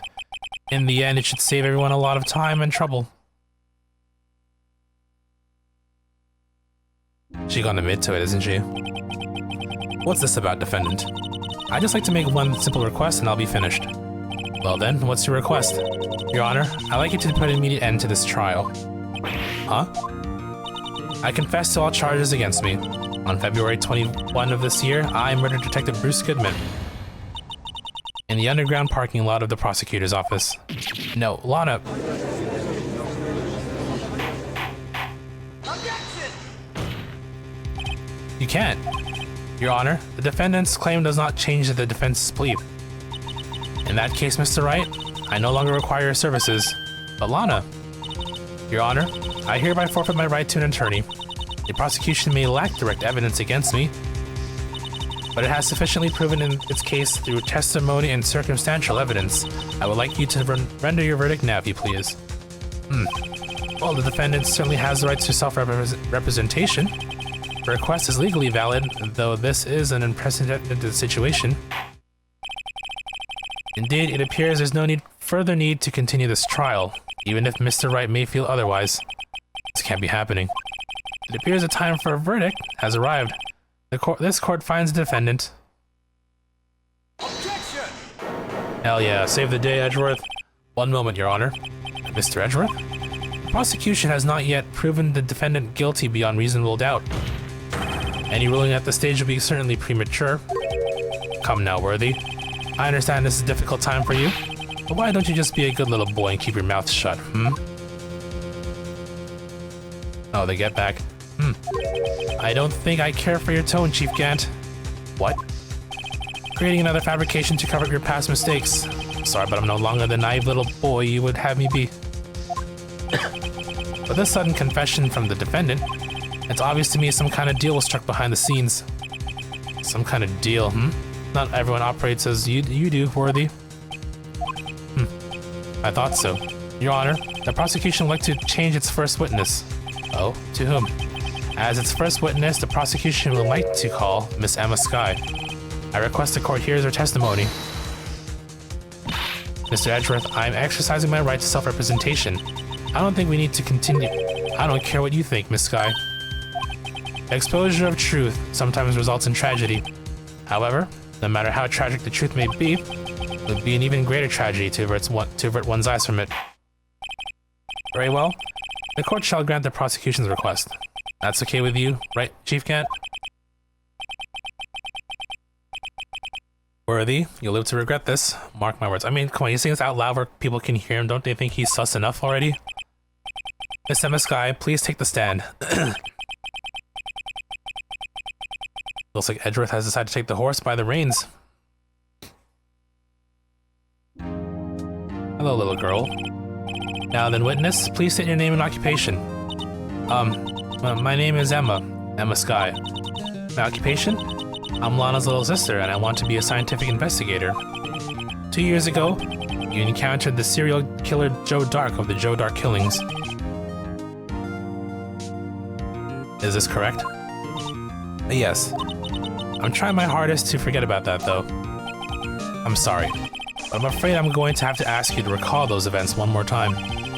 Mr. Edgeworth, please remember, this trial concerns the murder of Detective Goodman. Is an incident that was resolved 2 years ago really all that relevant? Yes, it most certainly is. Well, okay then. You sure gave in fast. Now, please testify about what happened to you 2 years ago. The trip to yesteryear has finally begun. It's bound to lead to the truth behind this trial.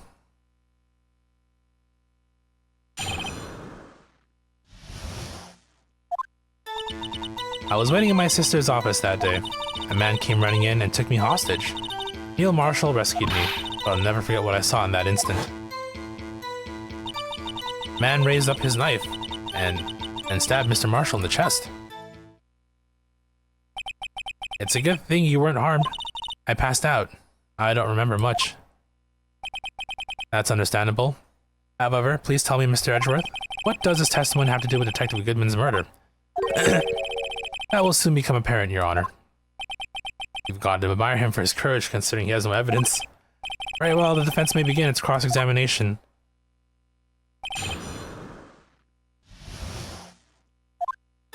Alright, what are we working with here?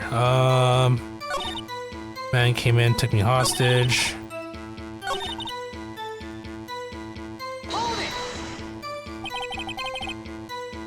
Can you tell us about that?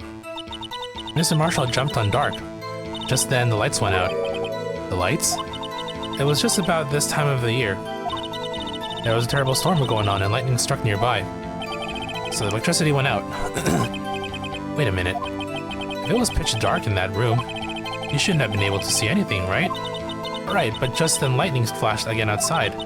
That sudden flash left an unforgettable image in the scene of my mind. I see. I told the detective about what I saw then. The detective? Yes, Detective Goodman. He was in charge of the case. Detective Bruce Goodman, the victim. So you spoke with Detective Goodman about this 2 years ago. Yes, that's what's so scary about this trial. And you told Detective Goodman about what you saw? Yes, but at the time, the words just wouldn't come out. That's why I drew a picture. A picture? Yes, I think she mentioned that before. Well, Mr. Wright, have you heard enough? This picture the witness drew, I believe it has a very important meaning. But the list of evidence I was given 2 years ago didn't contain a picture.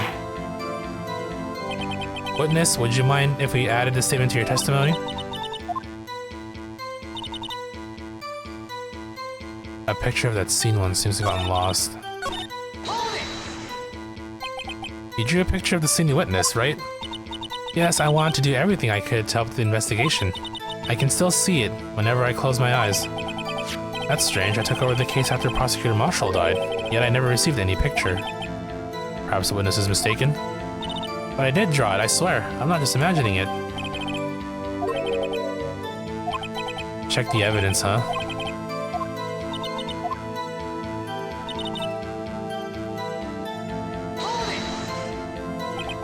That must have been a real shock. Even now when I close my eyes, I can still see it just as clearly. Tell us, what were you doing at that moment? I believe you were testifying that Joe Dark was holding you hostage. When lightning struck and the lights went out, Mr. Marshall jumped on Dark. I was thrown aside and the two began wrestling each other. I'm pretty sure I was watching them. Emma doesn't have any reason to lie. Alana sure does. I need to get Emma to tell me. Okay. The objection made me still. I know, right? It's so good too, though. Okay, before I present anything, let's see if this was ripped in half.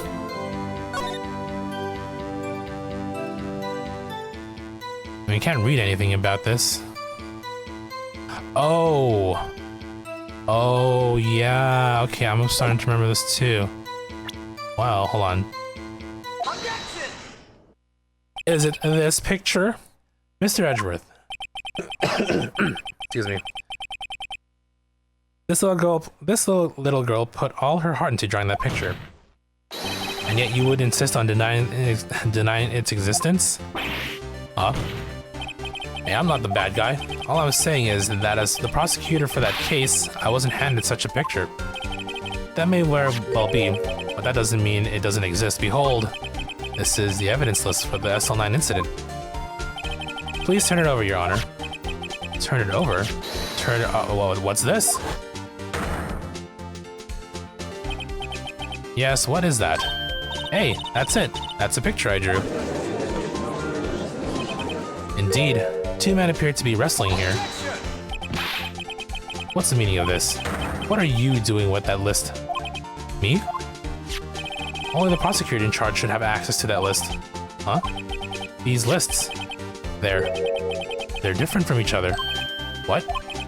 It would appear, Mr. Edgeworth, that the evidence list you were handed 2 years ago was incomplete. These two lists fit together to form one. You can see the marks here where they're torn apart from each other. So you see, Mr. Edgeworth, it's quite obvious what happened. 2 years ago, only half of the evidence in that case ever reached you. What? What? Order, order. But Miss Skye, why did you draw your picture on the back of such an important list? Because that's what Detective Goodman handed me in the questioning room, Your Honor. Wait a minute. If this list was torn in half, that means... Your Honor? Are you all right, Mr. Wright? Your eyes are bulging from your head. If the evidence list was torn in half, then there might be more to the drawing on the back of Mr. Edgeworth's list. After all this time, he hasn't ever, looked at it? Yes, that's quite conceivable, Mr. Edgeworth. It's possible. Let's see. Yep. After 2 years, I only noticed this now. I guess if you think about it, though, I mean, once the case is closed, I don't really look into it anymore, right? But I guess I didn't think of it as anything important at that time anyway. Something wrong? Do you even have to ask? Sorry, Your Honor. There is indeed something drawn on the back of my list. It's that thing. Blue Badger, let's go! He's back. That thing. That thing that was dancing in the evidence room. Clearly, this is an act of vandalism in the work of a certain chief of detectives. I guess he was out of scrap paper.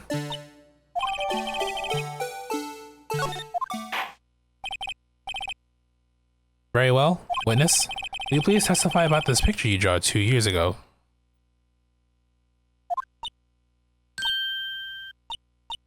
Huh? Oh, yes, sir, Your Honor. What's wrong, Emma? She seems to be thinking about something when she was taking a look at the picture.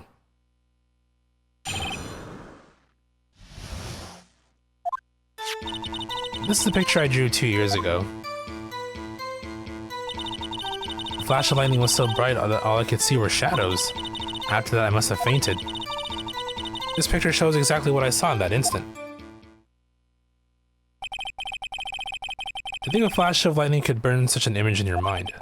Thanks to that, though, she was able to show us exactly what she saw. Well, I don't see any contradictions here. This clearly shows Joe Dark about to murder prosecutor Neil Marshall.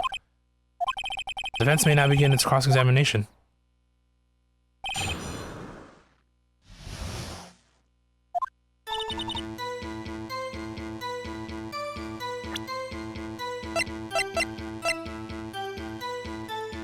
So we have the complete list here. And there's a complete drawing, okay.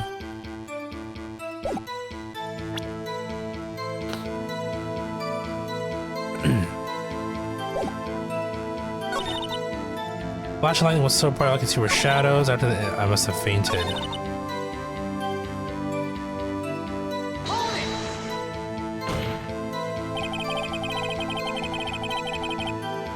Sorry for asking so many times, but are you sure you drew exactly what you saw? Of course, this is the exact scene. It wasn't influenced in any way from your talks with the detectives. Are you insinuating we somehow manipulated her memory, Mr. Wright? No, of course not. I better watch out or he might find some way to cut my salary. I drew this picture before I heard anything from the detectives, so I don't think anyone's story would have influenced me. Mr. Wright, is there something about you that's bothering about this picture? Huh? Oh well. That's strange. She claims this is exactly the scene that was imprinted in her mind, and yet contradiction.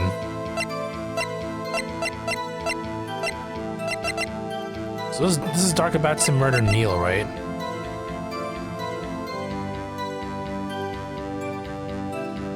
Ah, there you go. Died from stabbed in the back. Okay.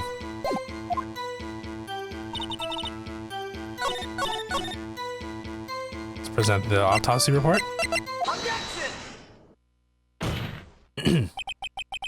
I hate to be the bearer of bad news, but this picture the witness drew contains a blatant contradiction.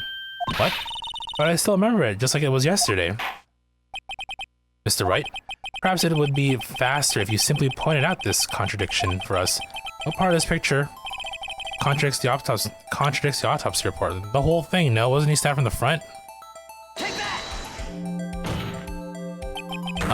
Okay, I gotta find the exact part. Oh god. Okay. Hold on, let me save here in case I lose all my health on this.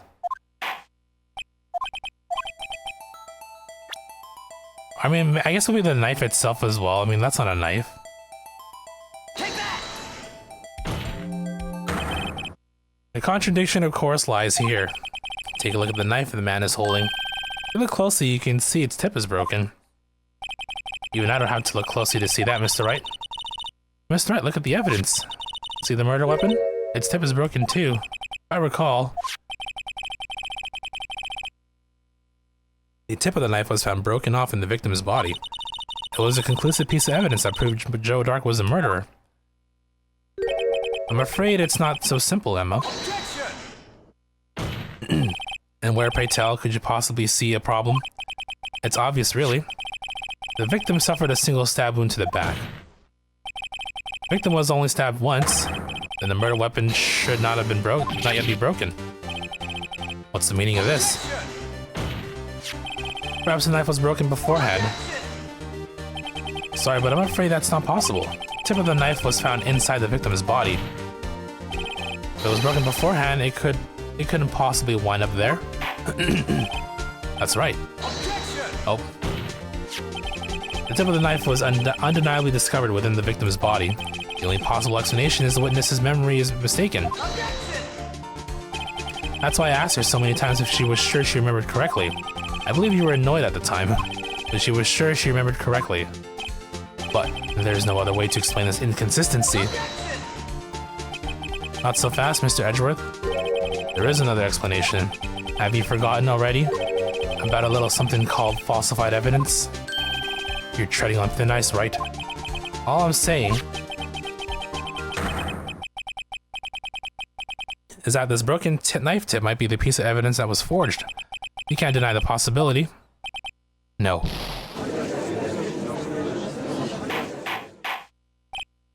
Order. Are you saying the investigation really was corrupted? Your Honor, please allow me to once again go over the events that took place the day of the murder.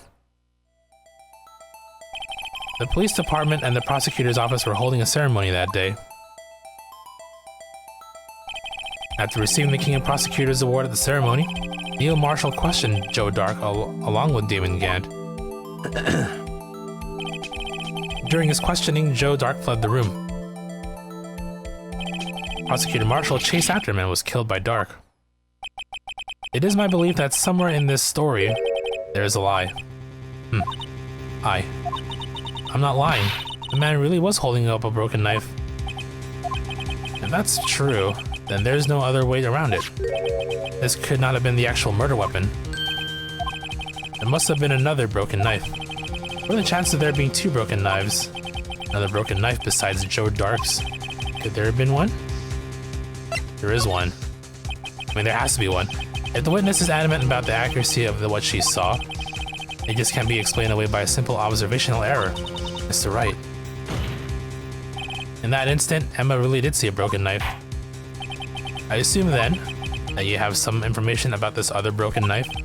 If so, please feel free to enlighten us. The murder weapon was already broken prior to the murder. There's only one way. Take a look at this. Here's the real murder weapon. Yeah, okay, it has to be like this one here. The knife and the trophy. The answer lies in the past. 2 years in the past. Right here inside this picture. This is a picture of the award ceremony. What is it, Mr. Edgeworth? It's the broken murder weapon. Notice the award prosecutor Marshall is holding.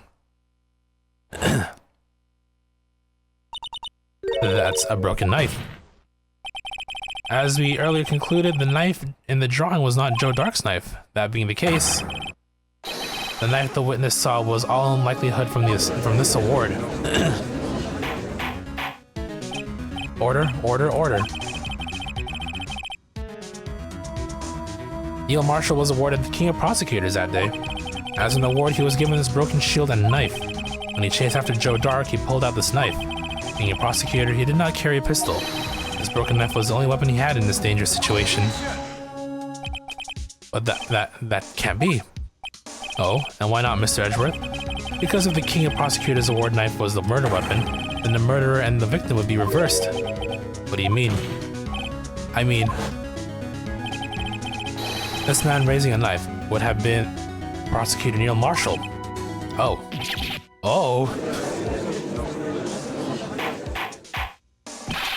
But the prosecutor was the one who actually died. That's true. What's going on here? It seems Mr. Wright has been a bit too eager to jump to conclusions. Hold it. Wait, I remember now. I remember everything. Witness? Mr. Edgeworth. What is it? Can you show me your evidence list again, please? His list? The one with that picture scribbled on the back?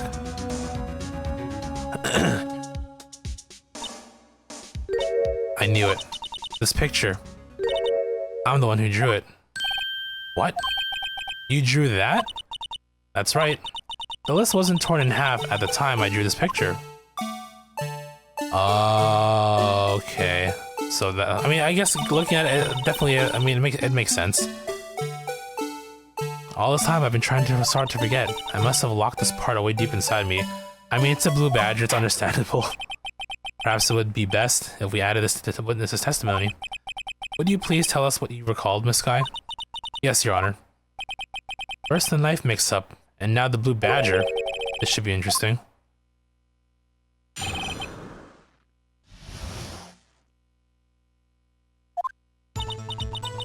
When I saw that man raise his knife, I panicked and rushed toward the both of them. I think I knocked away the man with the knife. Just then there was another flash of lightning, and that's when I saw the blue badger. He wasn't in the room, but I'm sure I saw a shadow. This is certainly most unusual. Try impossible. The chief of detectives hardly hadn't even designed him until this year. That would mean he didn't even exist 2 years ago. Yes, well, the defense may now begin its cross-examination. Oh. Stop, please. Don't pursue this any further. Lana, what's the meaning of this? Please remain seated in the defendant's chair. But you can't do this. I've already confessed to the crime. Why can't you just leave it at that? Chief Prosecutor Sky. We've already come this far. It's too late to turn back. Silence. The defense will now begin its cross-examination. Bailiff, please detain the defendant. It seems we're finally getting to the core of the matter.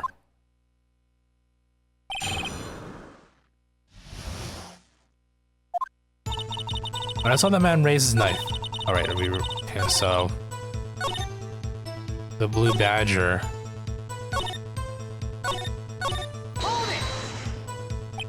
Are you sure about this? Of course. See, I even drew a picture of him here.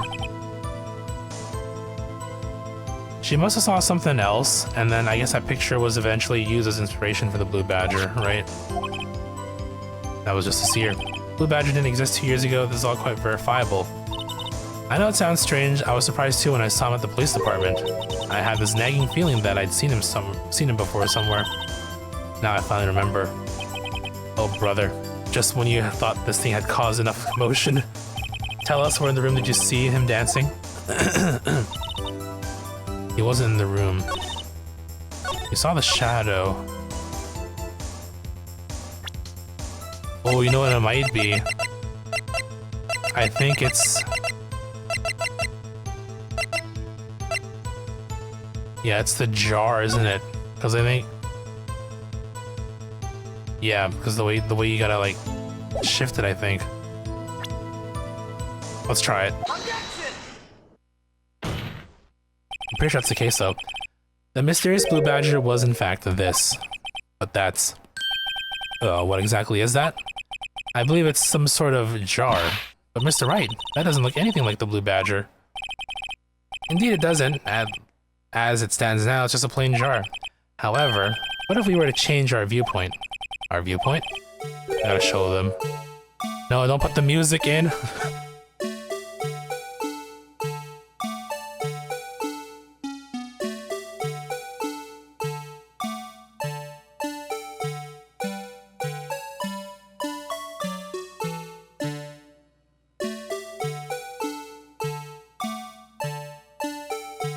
Oh, there we go. I was like, how do you rotate it?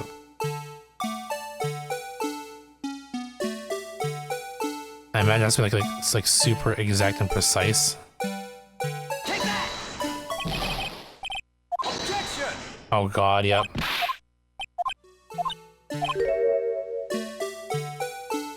Oh boy, we're gonna be here for a while.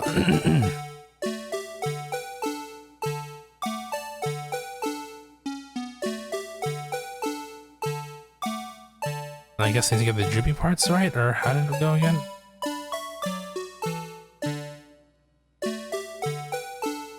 Like, how far do they want me to go with this? This is too far already, no?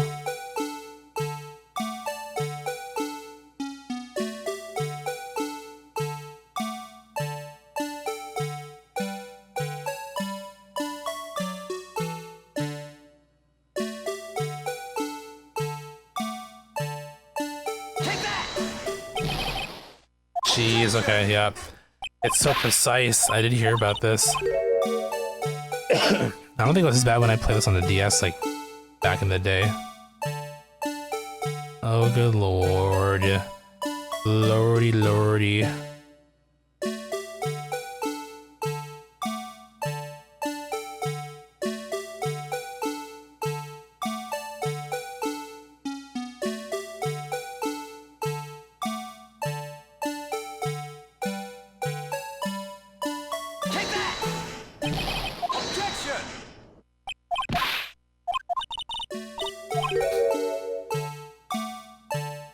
I mean, how much does that have to match exactly? I feel like...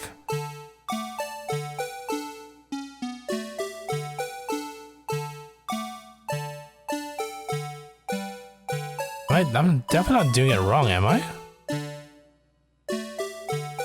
No. I mean, this clearly doesn't match. It has to be this way.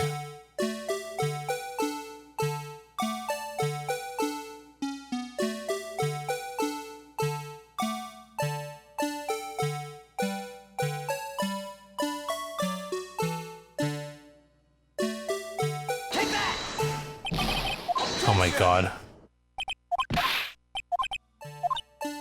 Okay, well, let's take a look at the drawing again here.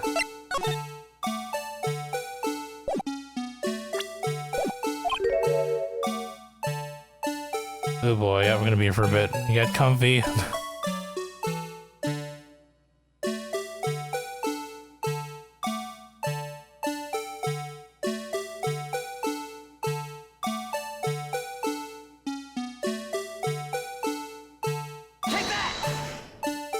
There we go. Well, is this a miracle or what? No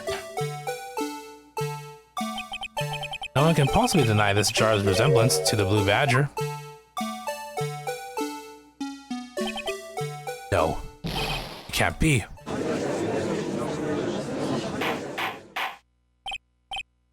Order, order. The defense has proven its claim. The mysterious blue badger witnessed on the day of the crime was actually this. Although we all enjoyed Wright's dramatic performance, one question remains. What's your point? What do you mean? So that badger thing was actually just a jar. That doesn't change anything. I'm afraid that's where you're wrong, Mr. Edgeworth. You see, this changes everything. It changes, I believe. Hold on. Because this jar was here beside the knight, so it means the murder took place on the side with the knight armor on Gant's side. But then I believe it was, I mean, there's no further details, but I believe, yeah, they were found on Lana's side of the room, right? Where all the blood we saw was. Indeed, very well then. Please tell us. What's different now that we know the witness saw this jar? Allow me to take these in turn. At the moment of the murder, the witness saw this jar. At a very specific angle, I might add, Mr. Wright. Yes, well, knowing this, where could she have seen this jar? Where? The location of the jar is shown in a picture taken on the day of the crime. It's on a shelf in the office of Damon Gant. But the body is found lying near Lana Sky's desk. The witness testified so herself. Yes, and it is these two facts that reveal what actually transpired. You see, the struggle between Dark and Marshall did not take place in Lana Sky's office. It happened on the other side of the room, in Chief Gant's office. Are you implying the murderer moved the victim's body from Damon Gant's office to Lana Sky's office? Yes. Why would he do that? There's no reason. Exactly. If there wasn't a reason, he wouldn't have gone through the trouble. The only logical conclusion is that there was a reason. Do you know what that reason was, Mr. Wright? I finally figured it out. So this is why Lana tried to stop the trial.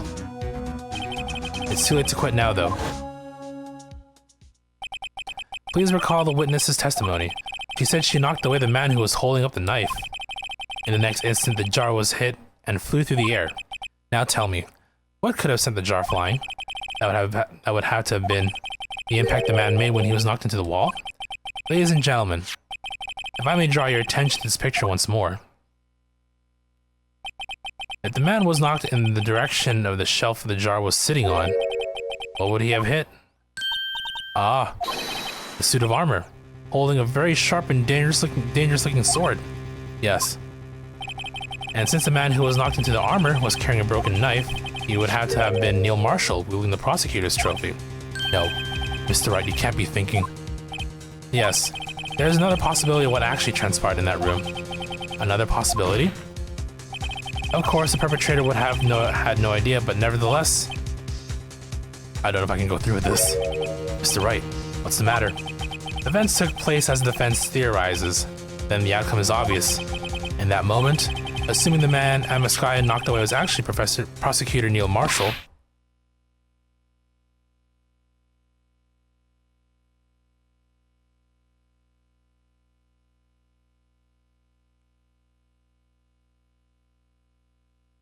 dramatic pause. No need for words or anything. You mean Mr. Marshall died because of me?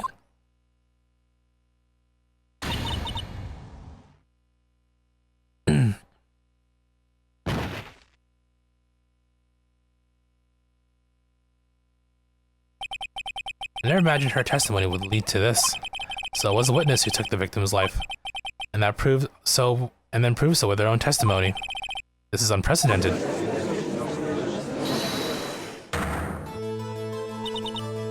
What are you saying? I'm sorry, Miss Sky, but given the circumstances, Joe Dark murdered Prosecutor Marshall. How can you think it was Emma? How dare you try to pin the crime on her? Imagine that coming from you. You recall it was you who admitted to forging evidence 2 years ago.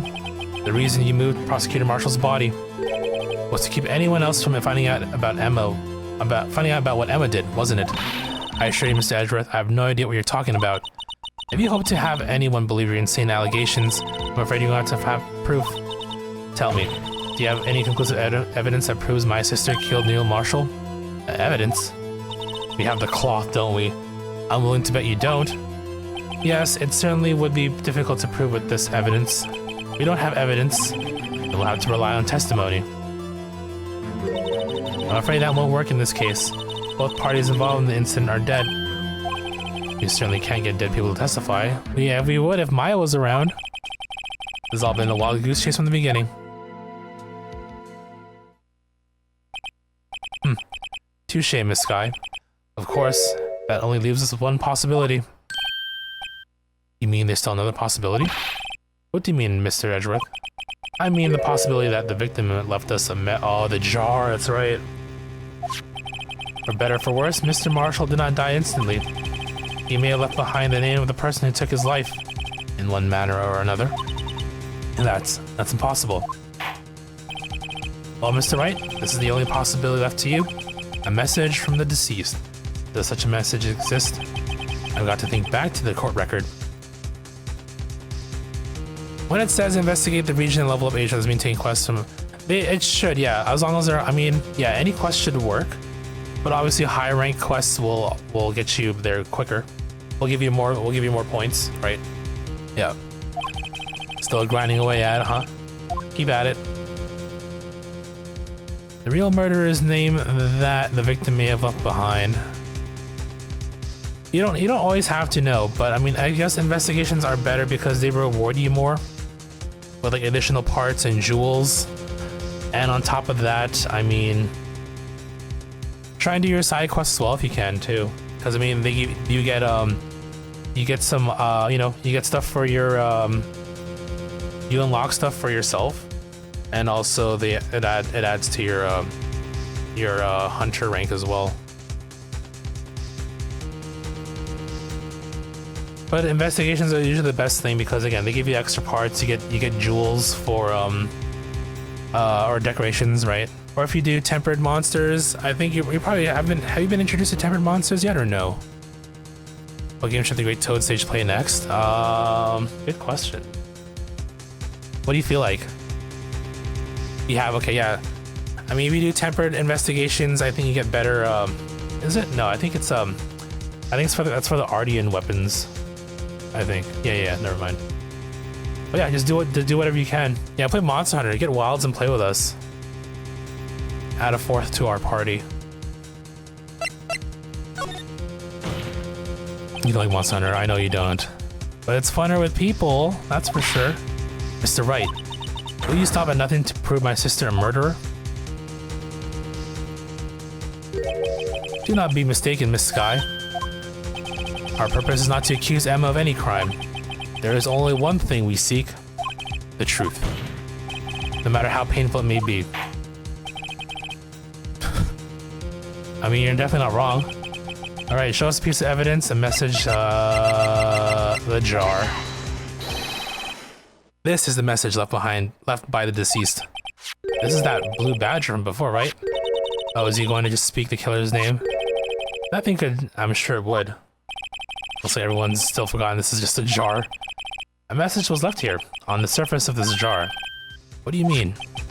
If you look closely, you can see a faint trail of blood on this jar. It looks like someone wiped the blood away. Yes, but notice, for some reason, the blood on some of the fragments was not wiped away. Lucky Squire, oh yeah, you said you had that game for a while now too, right?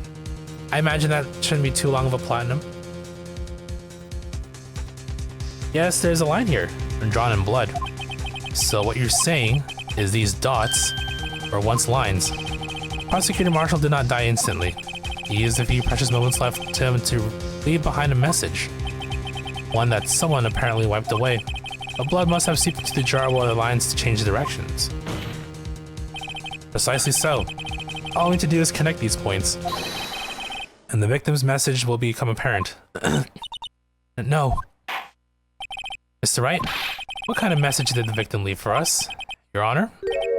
I believe these bloodstains will reveal to us the answer. His murderer's name. I mean, given... Yeah. I mean, it's the only obvious thing here. Really are gonna put the, put the crime on Emma. Poor girl.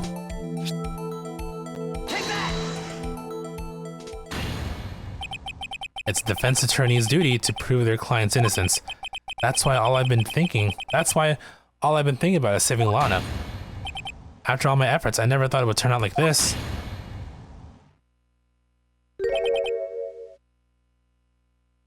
You had it for about a month, PSN profile. Dude, that's like, there you go. You can play that during like a work shift, easy. Emma. So this is the final message Prosecutor Marshall left behind.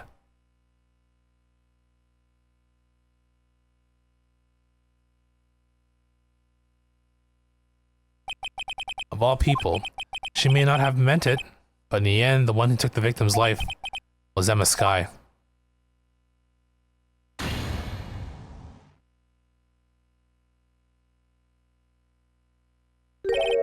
Seaworthy, can't say I didn't warn you.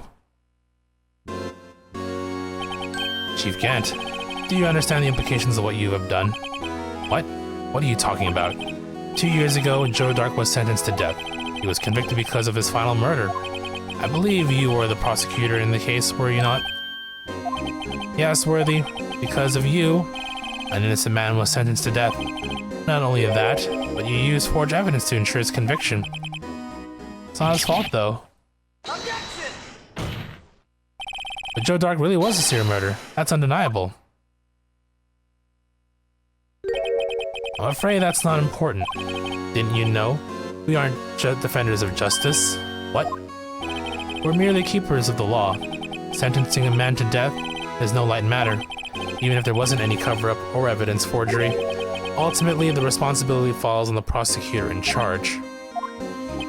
Despite what anyone may say, this fact cannot be denied. Oh, they got loud now.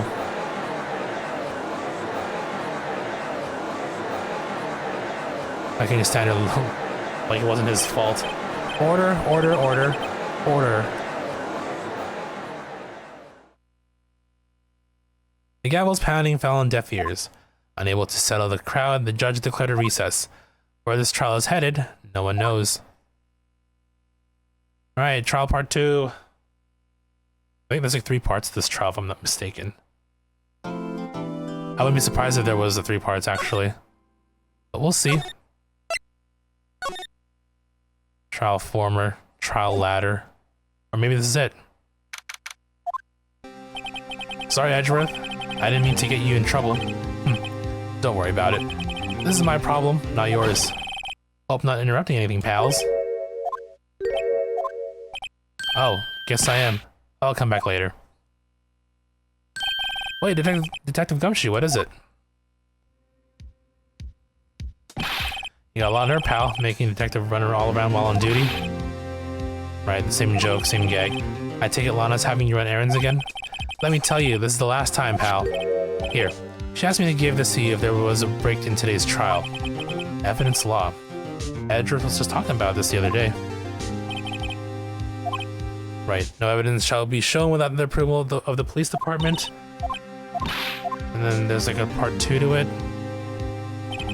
Chief Prosecutor also wanted me to give you a message. Message? She said, if you're planning to take him on, you're going to need this book. Him. I guess I'll need to give this book a thorough read.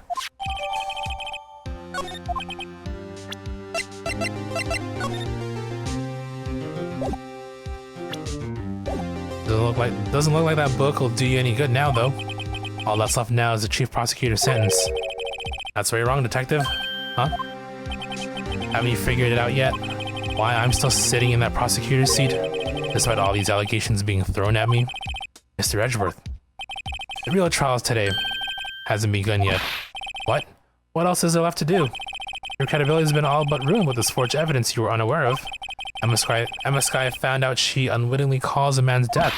And now, you're telling me you want to do more? You gotta be kidding me, pal. You're missing the point, Detective. Lana didn't murder Detective Goodman. She merely stuck a knife into his dead body.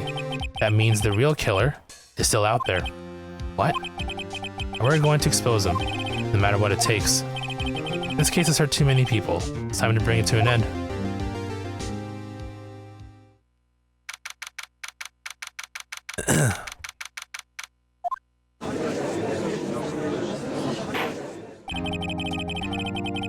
Persona 5 dude, you're gonna be there for like a million years. I do want to do it too, but I haven't like had the courage to like start it because I know it's a long ass session. It's definitely doable, but you're gonna be sinking a lot of hours into it, no doubt.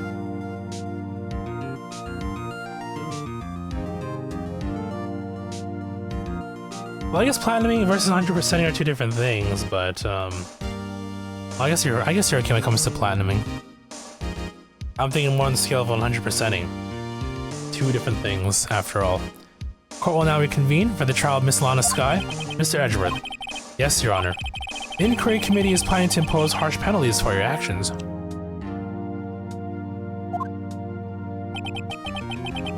Eight hours of metaphor and estimated 120. Oh, okay, 120. 120 isn't too bad. Persona for 120, I guess for platinum isn't too bad. I wonder what else is there to do to 100% it though, I wonder. Thank you for the news, Your Honor. Yes, well, normally this is where the prosecution calls forth the witness. But, this isn't as easy to say. You see, there is some concern that you, Mr. Edgeworth, may have, struck a bargain. You think I may have manipulated the witnesses. I didn't say that. It's just you see, everyone here has been talking and... Very well, Your Honor. I have a solution. A solution? That being the case, the prosecution will allow the defense to call forth all further witnesses. What? But there's a precedent for what you're proposing. Undeniably, this is an unusual arrangement, but a very effective one. It would prove that I haven't struck any deals with the witnesses. Well, Mr. Wright, what do you say? Unbelievable. Edgeworth has found a way to continue the trial. Very well. The defense accepts the prosecution's proposal. Then it's settled. The defense may now call forth the next witness. Mr. Wright, you do realize this is your last chance. If you call the wrong witness, this trial is as good as over. The defense calls. The time has finally come to bring out the real murderer. Officer Meekins. Damon Gant. The defense calls Damon Gant to the stand. Damon Gant? What does he have to do with anything? As the defendant's partner 2 years ago, Mr. Gant has first-hand knowledge of the crime. I feel we should hear what he has to say about it. As luck would have it, he still should be in the courthouse. He would also be the least likely to have been manipulated by me in any way. Wouldn't you agree, Your Honor? True. Alright, bailiff, please escort Mr. Gant to the stand.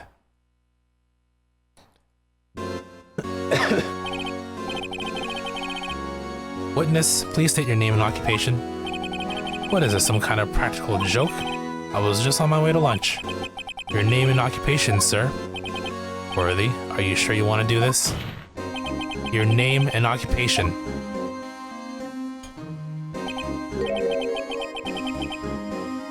So, you want to play hardball, eh? Please, Mr. Gant. Fine. My name is Damon Gant. I'm the acting chief of police. Now then, Chief Gant, the court requests to hear your testimony. Oh, righto, what's with the grim face? First, let's clear up this SL9 incident. Oh, you mean the time when Lana's sister murdered that prosecutor? Personally, I think it's been made pretty clear already. There are still some things unaccounted for. Oh, like what? Like the role you played in all this. Son, either you're very brave or very foolish. You are aware, of course, that a police chief has all kinds of weapons at his disposal. Weapons? Sure. Take my testimony, for example. I don't have to give it if I don't want to. What? Is that true? I'm afraid so. The chief of police has the right to refuse to testify. Of course, such an action carries with it certain risks. Don't worry, I'm not here to hinder your trial. Just remember, if this turns out to be a big waste of time, don't say I didn't warn you. Very well, the witness may now begin his testimony.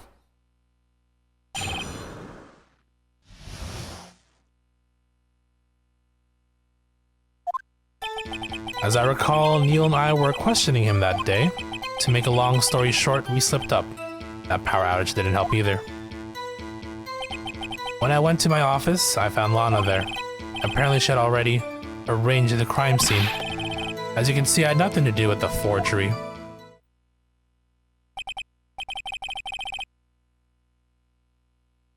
Is that when Dark was arrested? Him? He was lying on the floor unconscious.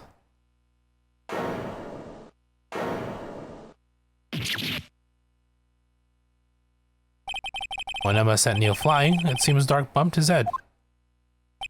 I see. Everything seems pretty clear-cut. Police chief has the right to refuse to testify, then I'd better hit him hard and fast.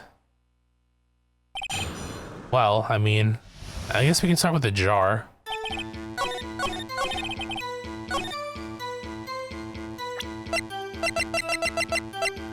Objection!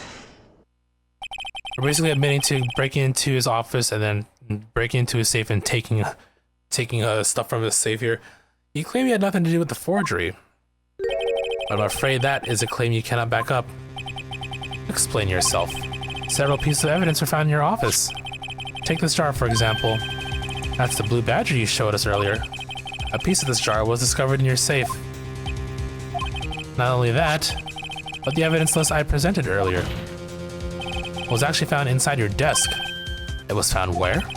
You see, Chief Gant, these articles of evidence uncovered in your office are both concrete proof that you also played a part in the illegal investigation.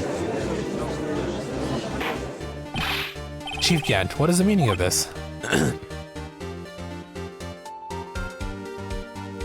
Oh, here's a defense attorney who may even rival Worthy. So you admit to it then, that you were involved in the forgery? Who, me? Or do you mean you? Me? Why would I have anything to do with that? Well, you were the one who snuck into my office when you found this evidence. Prosecutors aren't the only ones capable of forging evidence, you know. Defense attorneys can do so too. Isn't that right, Righto? Objection! However, Detective Gumshoe was present during the investigation. Worthy, my boy. Not even detectives are exempt from the law. Rest assured, Dick will receive his due punishment. What? If Detective Gumshoe's salary drops any further, he'll end up paying to work. Yes, well, in light of this detective's presence, please give us your testimony regarding these pieces of evidence found in your office, and their relation to the forgery that took place at the crime scene. My, kids these days no longer know how to put two and two together.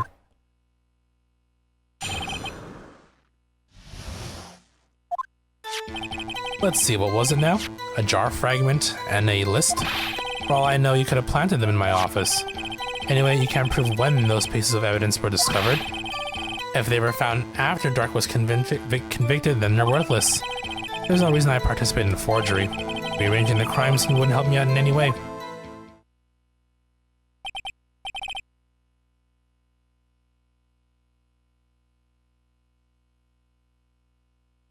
Mr. Wright.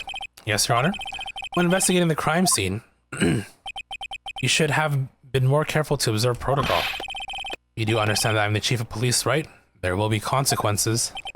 Ooh. Indeed, I believe I'll press charges, so you won't make the same mistake again.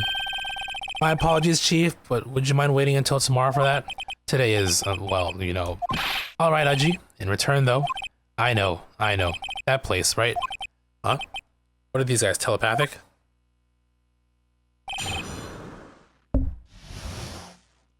I guess the one statement that does stand out.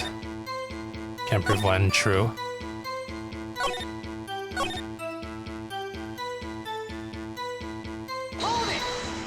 Because we got Lana's side. That Gant wants to use Lana. Really, Chief Gant?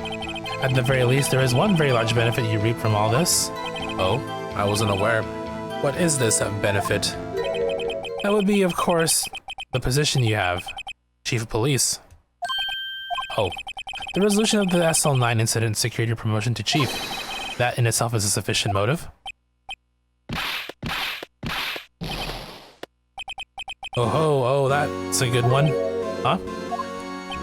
Do you really think I'm that incompetent? What do you mean? Even without that case, I was already in line to become the next chief. The resolution of SL9 immediately sped up the inevitable a little.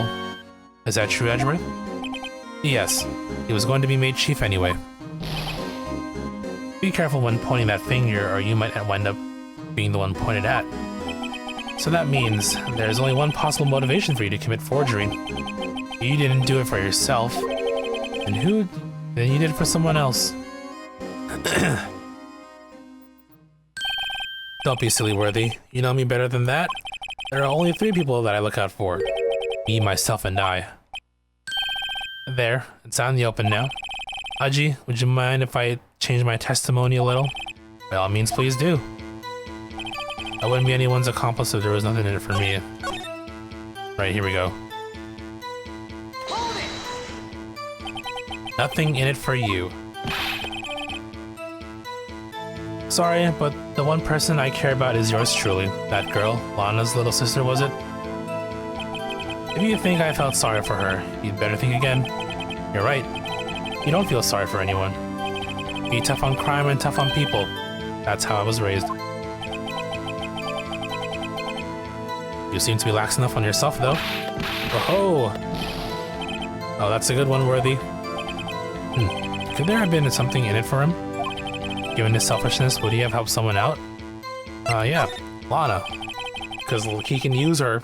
True, you might not help anyone for their sake, but if it would benefit you, you might decide to assist someone. Mr. Wright, it appears you're positively determined to portray the chief as a nice man who likes to lend people a hand. That's not what I mean. Very well then. Who is this person you believe Chief Gant may have helped forge evidence? Take that! Chief Prosecutor Lana Skye, the defendant? I believe it's quite obvious in light of the circumstances. Emma Skye fell victim to an unfortunate series of events.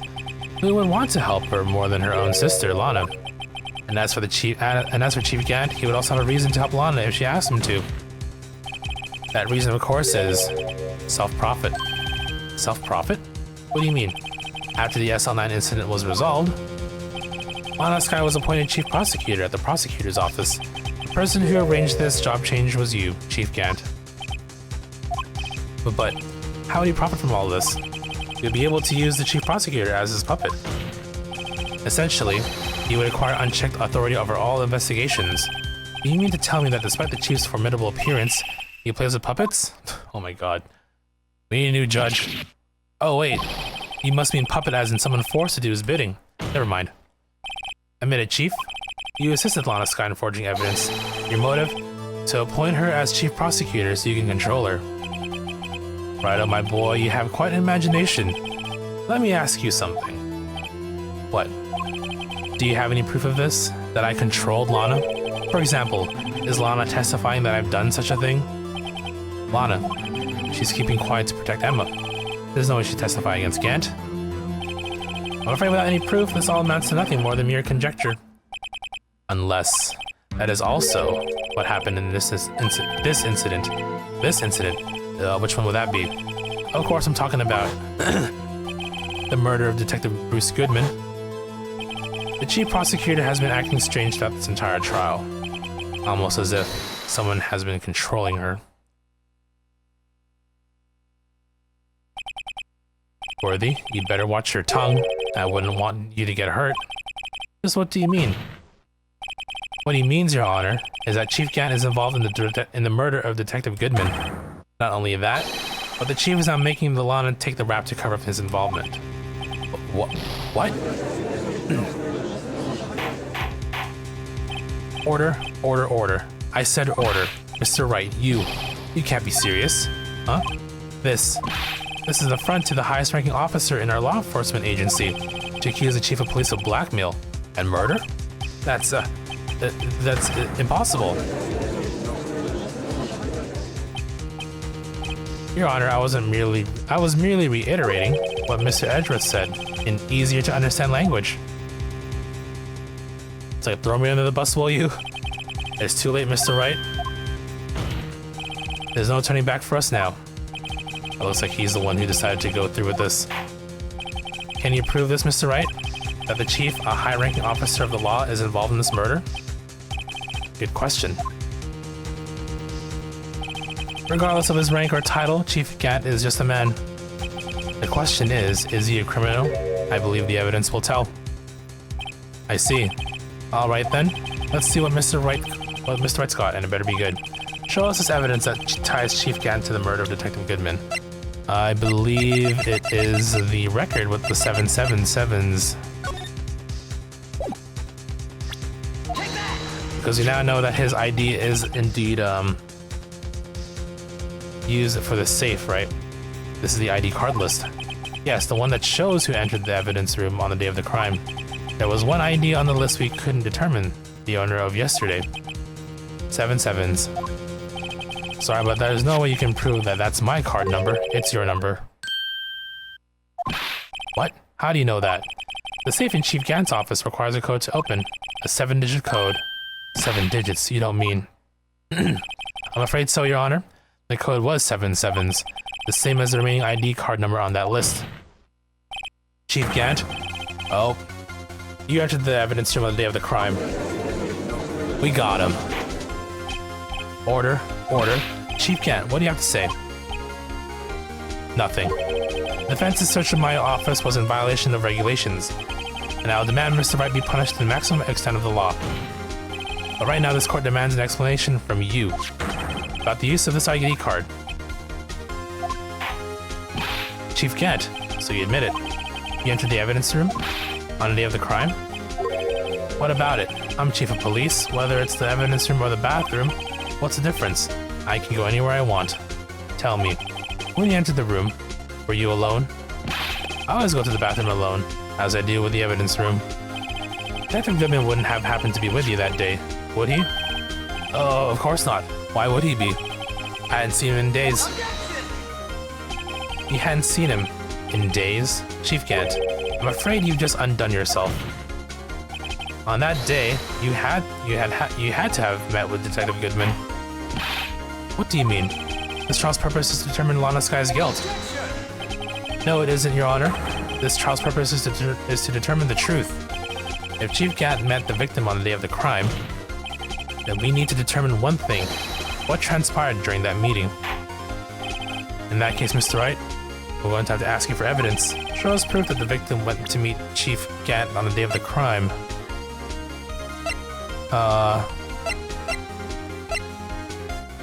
Right, he lost his card. Wasn't there an ID record? Yeah, this one here. It'll be submitted to Chief of Police. It has to be this one. Detective Goodman lost his ID card on the day of the crime. Or to be more accurate, Jake Marshall stole it. So Detective Goodman filled out a lost item report. He would have had to give that report to the Chief of Police. Yet you are in possession of that report, which means you can't be sure he filed it. He filed it. How do I know, you ask? Because he needed to enter the evidence room that day. He needed to? Yes, to transfer the evidence out. Oh. Detective Goodman took the form to you, Chief Gant. Then, you accompanied the detective to the evidence room. I accompanied him? There's no other way the murderer and Detective Goodman could have entered the room. Hold on, let me guess what you're going to say next. I, the Chief of Police, murdered poor Goodman. Exactly. But wait, the Chief didn't necessarily need to accompany him to the evidence room. He could have just lent him his ID card. Yes. Now that you mention it... Oh. Sorry, but that's not possible. According to the record, your card was only used once. Yet you showed us your ID card earlier. If you had really lent it to Detective Goodman, would have been on him, yep. Oh. A breakthrough in this case. Chief Gat, you didn't. The murderer was most likely a spur-of-the-moment crime, for no one in their right mind would choose the police department as a place to commit murder. After the murderer, you contacted Lana at the prosecutor's office. Why? To dispose of Detective Goodman's body, of course. You're forgetting, Mr. Wright, that the victim's body was discovered in the prosecutor's office parking lot. How did he manage to move it there? I was at the police department the entire day, you know? And everyone's aware that Lana stayed at the prosecutor's office after the ceremony. Everyone except me, it seems. Still, you're the chief of police. You have an entire police force at your disposal. Oh, assuming you just ordered an officer to do it. Hey you, take this here dead body over to the prosecutor's office. I don't think so. Chief Gat, you left all the evidence we need to prove how you moved the body to the prosecutor's office. And last time I thought it was useless. Oh, he put it in Edgeworth's car, and he had Edgeworth do the back and forth. Right. How could the chief have moved the body? Mr. Wright, show us this evidence. To move the victim's body, Chief Gat used this. Record of parking lot. That's Miles's. Go back to his office. Yeah, here we go, this one. This is how he moved Detective Gibbons' body. What's that? A screwdriver? What does that have to do with this case? Mr. Edgeworth, think back to the day of the crime. What is the screwdriver doing here? It's here because...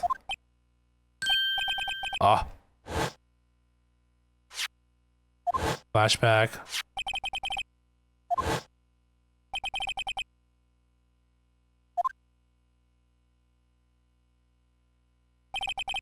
After the ceremony ended that day, I didn't plan to return to the prosecutor's office, but you did, because Chief Gat asked you to. You mean I. The body was found in the trunk of Mr. Edgeworth's car. I think it's obvious what happened. The body was moved by that car. Detective Goodman's body was carried in the trunk of Mr. Edgeworth's car? Yes, unless of course you have another explanation, Chief. Why else would you have asked Mr. Edgeworth to transport evidence from a closed case? There's only one plausible explanation: to transport the body to your accomplice, Miss Lana Skye.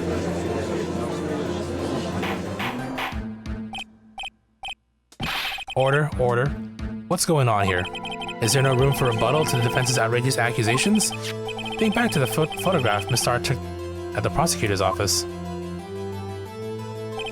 This was not a photo of the body being stuffed in the trunk to be taken away. It was exactly the opposite. It is a photo of the body being taken from the trunk. Chief Gat, please, say something. I believe... Your time's up.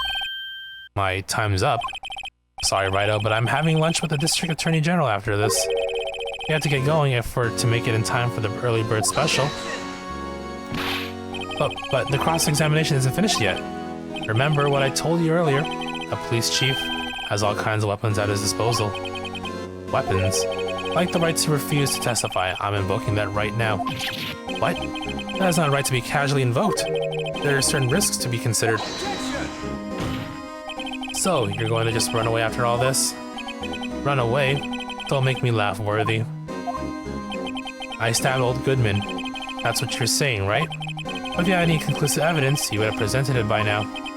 Well, You think I had Lana dispose of the body? If so, then show your proof and get it over with. I'll say it again, Mr. Wright. Damon Gat is the current chief of police. This court will not tolerate any accusations against him without concrete proof. Well, Mr. Wright, Your Honor, do you have any concrete proof? Proof that Chief Gat murdered Detective Goodman and made Miss Skye dispose of his body? Do you have any proof? I do not, I don't think. No.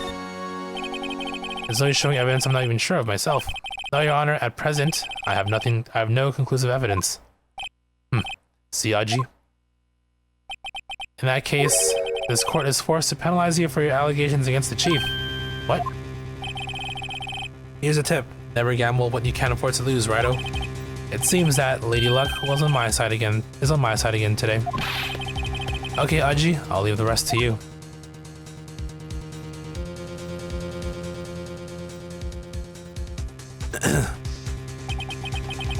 I warned you earlier, Mr. Wright. This is an affront to the senior officer in our nation's law enforcement agency. Objection! Lady Luck, maybe we should have a word with her. Mr. Edgeworth, what do you mean? There's one lady who knows the real truth behind this trial. We haven't yet had the honor of hearing her testimony. A lady who knows the truth, another witness. In the absence of conclusive evidence, the only other method of proof is testimony. But Chief Gant has invoked his right to testify. There's still someone else, one more witness who can answer all the questions raised in this trial. Someone right in this very courtroom. Mr. Edgeworth, who is this person? Why are you asking me, Your Honor? Have you forgotten? The defense is the one calling the witnesses today. Mr. Wright, does such a witness exist? She may not be willing to tell the truth, but we can't just stop now. Yes, Your Honor. Defense calls forth Officer Meekins. I keep pulling that out. Take that! The defendant, Miss Lana Sky? She was in the underground parking lot at 5:15 on February 21. Her task, to dispose of the victim's body, in accordance with a certain someone's orders. Mr. Edgeworth? The prosecution has no objections, Your Honor. Very well. The court will now take its final recess for the day. In 15 minutes, we will reconvene to hear the defendant's testimony. This court is now in Hold on. Huh? Chief Gant? I thought you were going to eat. Listen good, Lana. He's talking to Lana out loud in the middle of the courtroom where everybody hearing him threaten her. I mean, is that not obvious enough? But I guess in this particular court system, I mean, you need proof, right? So even if he is being outright, there's no jury to judge him. I don't think you need me to tell you this, but if you accept Mr. Wright's claims, there will be terrible consequences. That's right. Your sister will be found guilty for Neil Marshall's murder. He looks straight up threatening her, like, out here. Of course, he never supports such outrageous claims anyway, right? Just something to think about. Alright then, I've got a lunch date to meet.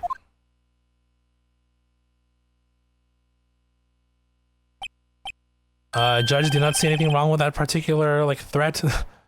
Okay, if there aren't any further objections, this court is now in recess.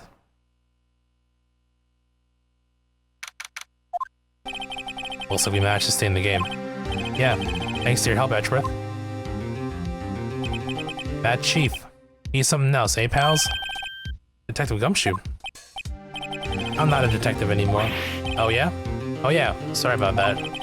Don't worry. I've already decided where to work now. At your office. My office? Sure. I'll take the place of that top-knotted girl I used to work with. Could he mean Maya?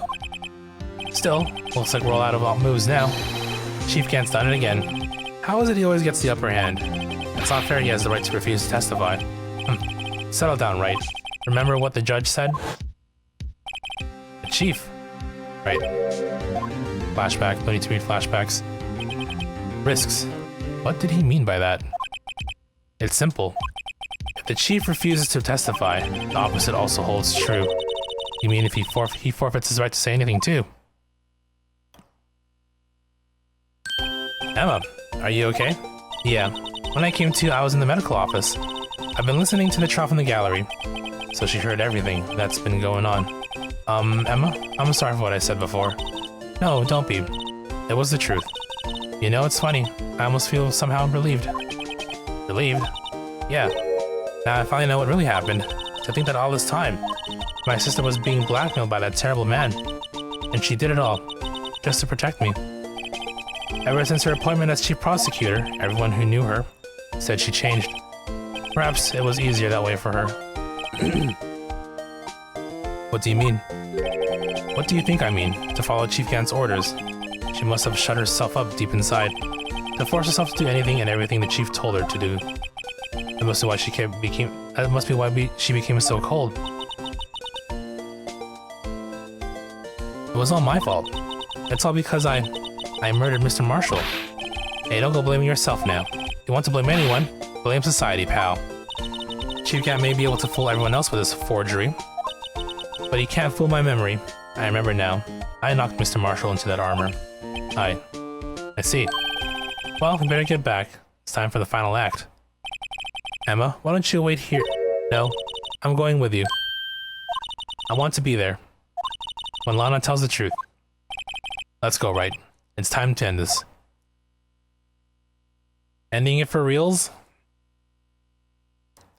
I believe I had, like, yeah, that's like a really old movie, is it not?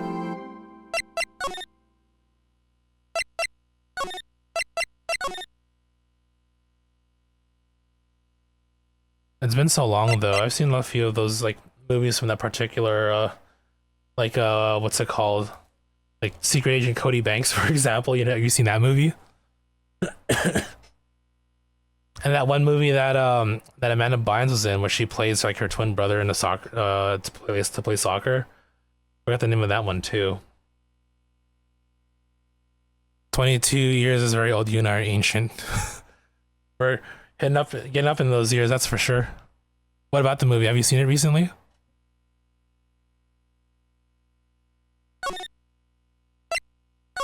Trial Ladder 2.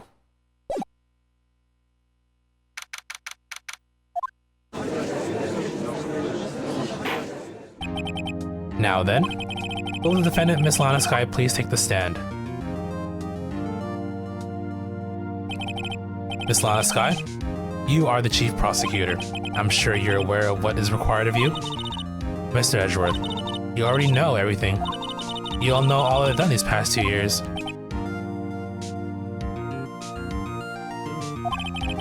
Please provide the court with your testimony, Miss Skye. And remember, you are under oath. You want to hear the truth. Of course. The truth. Lana, no matter what happens, I'll always be your sister.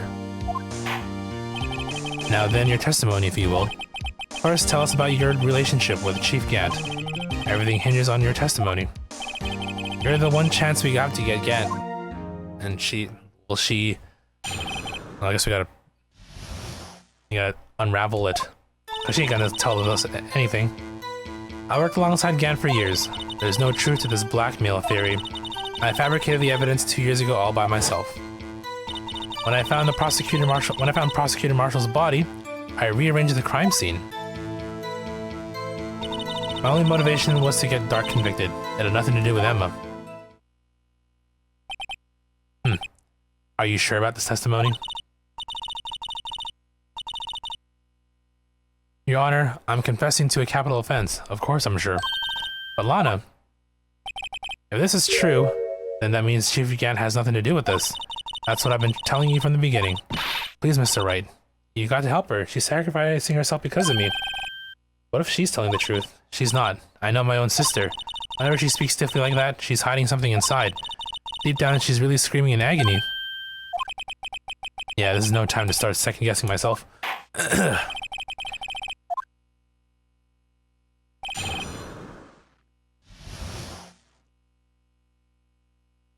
If you sell your equipment, do you get? No, you do not. No. I don't think there's any way for you to dismantle equipment or to sell it for the mats.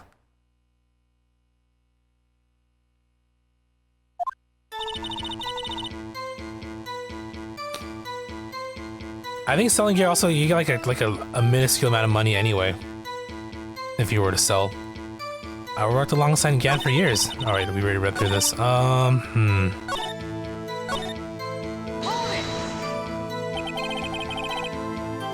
So you rearranged the crime scene. Are you sure you didn't do this to keep... Oh wait, hold on. Emma didn't do it, period.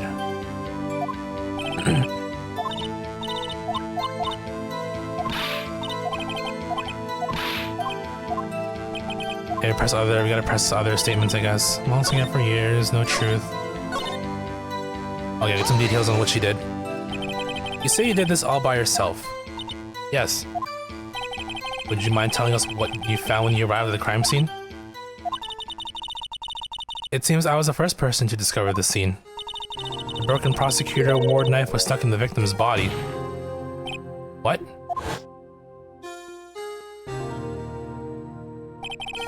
But Prosecutor Marshall died from an unfortunate accident.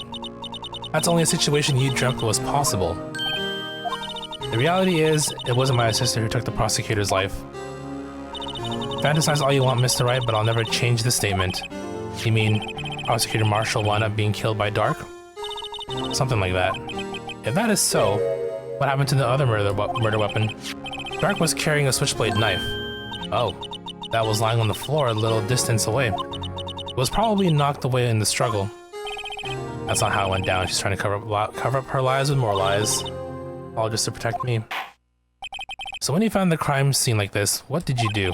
After all, this is what everything boils down to. Yes. I broke off the tip of Dark's knife, planted it inside the wound, and moved the body. You planted a tip of Dark's knife in the victim's wound? Move the body? But why? Why would you do that? You of all people should know, Edgeworth. You've always had a good head on your shoulders. My head isn't that bad, but maybe I had to ask for the sake of the others. Why did you... Plant the knife is obvious. Maybe you can check more details for the body? When you showed up on the scene, where exactly was the victim's body? It was where you deduced it was, by Chief Gant's desk. But the body was found by your desk. Why did you move it over there? The reason for that is simple. Let's have the witness explain this in more detail. The piece of the jar that shattered during the events threatened my plan. Threatened my plan. Piece of the jar, you mean? Yes, that wretched jar you showed us earlier. In order to show that Dark committed the crime, I felt it would be more expedient to move the body. So, when you first found the body, the jar was already... Of course, it had been shattered to pieces. If you look at the crime scene, it would be clear what happened right away. What happened? Neil Marshall was dead, and Dark was lying unconscious. In other words, the jar must have been broken during their struggle. I see. That's impossible because how did they get the name on the jar to begin with?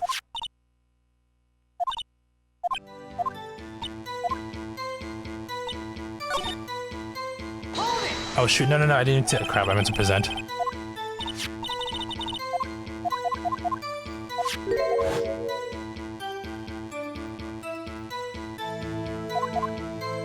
Presented the jar.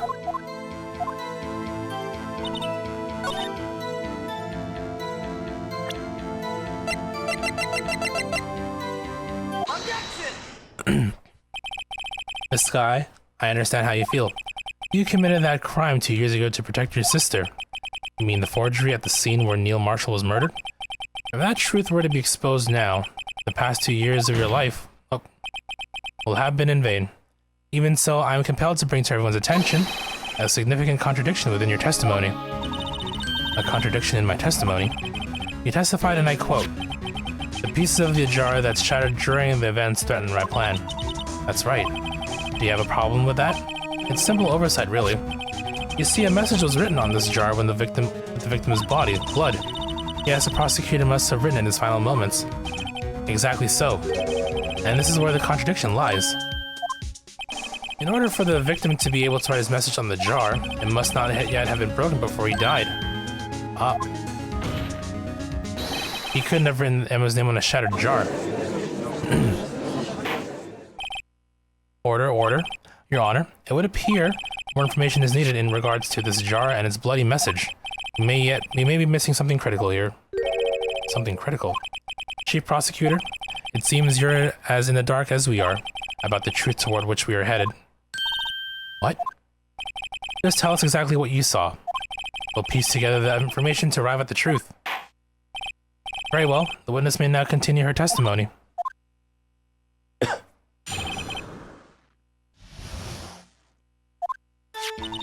I immediately noticed the blood traces on the jar, but it was dark in the room and I didn't have time to check it out. To be safe, I wiped away the blood. The fragments were large, so I'm sure I got them all. But she didn't. All I could think about was wiping them clean before they were discovered. You mean you were the one who wiped away the message in blood? I wasn't chief prosecutor at the time. She didn't think Dark was the real murderer. That's why she tried to erase the real evidence. Very well. The defense may now begin its cross-examination. So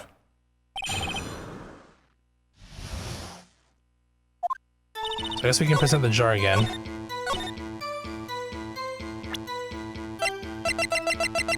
Objection! Miss Sky, I believe this jar conceals a truth even you were unaware of. What? We found the final piece of this jar in Chief Gant's safe. Like, was she not listening this entire time when we were doing like the first, the early parts of this trial? In the chief's safe, but how? I knew it. She really didn't know. There's something even more disturbing about that final piece. There was still blood on it. But the witness just testified that she gathered every last piece and wiped the blood off of them. Yes, which leaves us with only one explanation. Level 1 Neko with the raid. Hello, hello. How you guys doing today? Hope you had a good stream. What up, Crisp? Hello, Pyromancer. What'd you guys play today?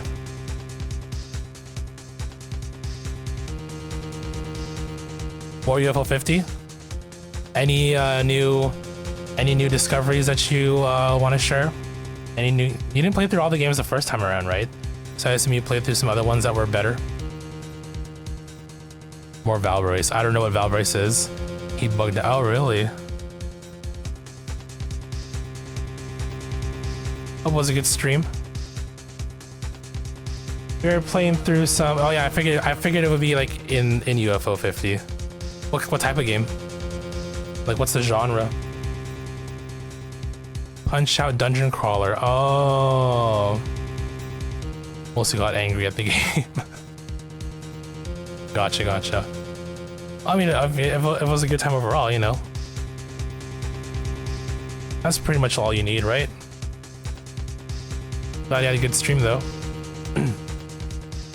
We're taking a break from Monster Hunter, so we're playing through some good old... I've been playing Monster Hunter Wild since its release. And I've been sitting on like the ending of this game for quite some time, so we're gonna wrap this up. Everything that said no string at the end. Oh, that sounds like a coding thing, possibly. No string.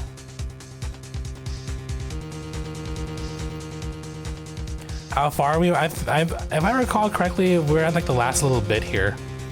I mean, again, last time I played this game was like years ago, back when it came out. But I do know, like, you know, certain story beats, everything else is coming, like, piecing together slowly. And now everything's coming together. But I think we're near the end of it, though. So we should be getting pretty close. I can cash you guys out with some coinage, and then either I move on to game number 2 or play some Monster Hunter again. I'll see how I feel by the time we hit the ending here, though.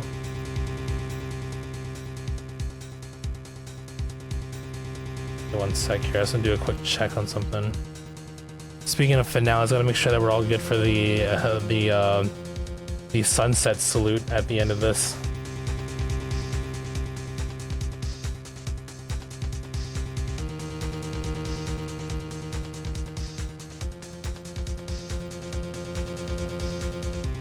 I think we should be good though.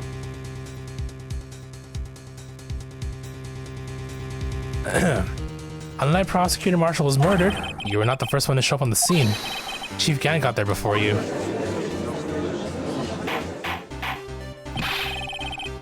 But couldn't the defendant have simply missed a piece? I'm afraid that's unlikely. The pieces are too big for anyone to miss, let alone an ace detective.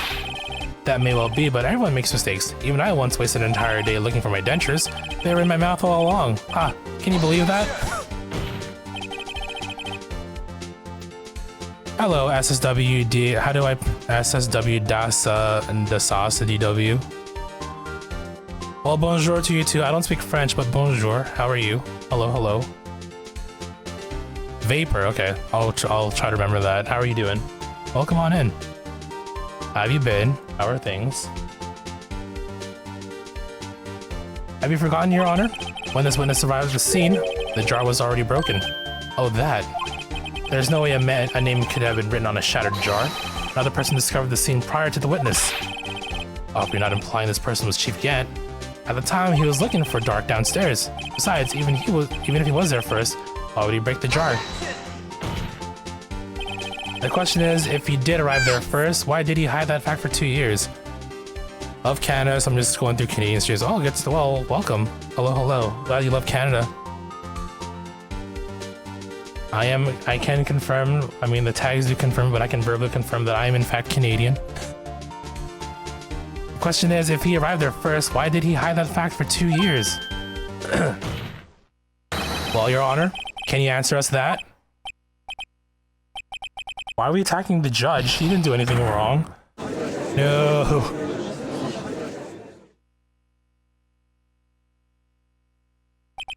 Wait, I'm not the one on trial here. Damon and Gant arrived at this crime scene prior to the witness. So again, to anybody new, and also anybody new from Neko's stream. Again, my name is Lester. Hi, how are you? I 100% games. The current goal is to go through my backlog. Try to 100% every game I own. And we're currently working on the Ace Attorney trilogy, which consists of the first 3 games in the series. So we're playing through it right now. We're nearing the end of the first game here, so you never saw this game here, so you may as well check it out. Are you familiar with Phoenix Wright at all? Basically, it's a visual novel, anime courtroom drama. That's all it is, really. But I mean, the story's fun and engaging, and the characters are lovable. And I played this back when they came out, back in the mid 2000s, I think, when this came out for the DS. So 20 years later, I feel like it's a good series to revisit here. So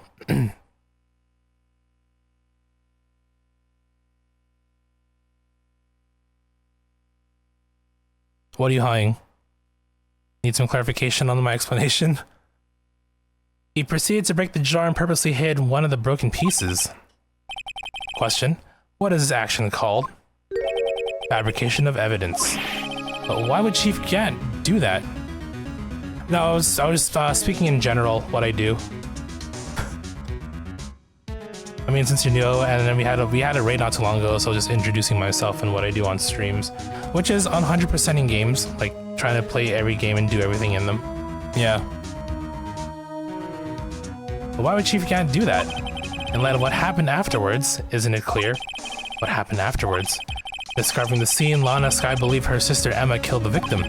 Determined to help her sister, she sought Gant's aid. Lending her his aid, Gant helped her create evidence that incriminated Dark, sparing Emma. And therein lies the reason why Miss Sky became the Chief's puppet. Oh geez, she bit a little too hard there. No, I did it on my own. Please, sis, stop trying to protect the Chief. I can't watch you suffer anymore for my sake. No, you didn't. It wasn't you, Emma. You didn't kill anyone. I don't believe anything Mr. Wright says. Defense attorneys make up the most foul lies to defend their clients. Foul lies? Imagine that, coming from my own client. I guess you do seem the type who likes to twist the truth. Wait a minute. What if we're still smack dab in the middle of Gant's trap? Is something wrong, Mr. Wright? Lana, maybe you're right after all. What do you mean, Mr. Wright? So you do tell foul lies then, Mr. Wright? Miss Sky, please testify once more. But if evidence was fabricated behind your back, then Emma's accidental killing of Prosecutor Marshall might also be a lie. But I do remember knocking over Mr. Marshall. Miss Sky, if you will. I can't. There's nothing to be afraid of anymore. This cross-examination may not change a thing. However, there is a possibility that it will, if you tell the truth. Very well. I'll testify about what I really saw. Alright. The witness may testify once more, for the final time. I mean, literally perjury this entire time. When I arrived, I found Mr. Marshall's body impaled on that suit of armor's sword. Emma and Dark were lying unconscious on the floor nearby. When I saw what had happened, I thought, she did it. That's why I erased all the evidence that linked her to the murder. I had Chief Gant help me remove the body from the sword and carry it. But if it all really was a fabrication, Emma might be innocent. Unbelievable. The body was impaled on the armor's sword? You were the only one who saw that. If only you had proof. Actually, I do have proof. I gave it to Mr. Wright just this morning. What? To me? Oh, it's in the book, isn't it? Yeah. It's a picture I took of the crime scene as I encountered it. I thought it might be needed. But I don't remember receiving a picture like that. Lana must have known. See, Mr. Wright? She really does have faith in you. Very well, Mr. Wright. Please present this picture. I don't remember receiving any pictures from Lana. Lana said she gave it to you this morning, right? I seem to remember getting something from her then. Let's check the evidence again.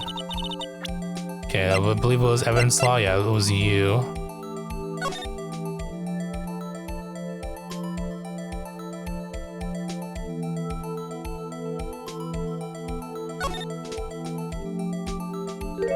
Ah, there it is. Okay, yeah, it's coming together. Hey, there's a picture here.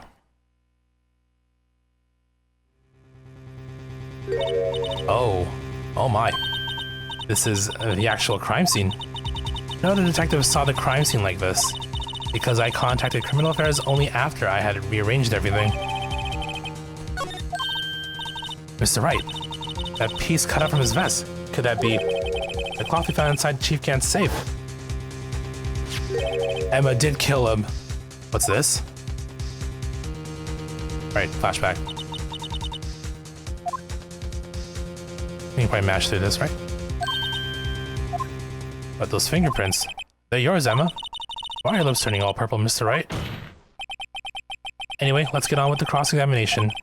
So long as you tell the truth, we should be able to flush out the real murderer. Very well. The defense may now begin its cross-examination. Here we go.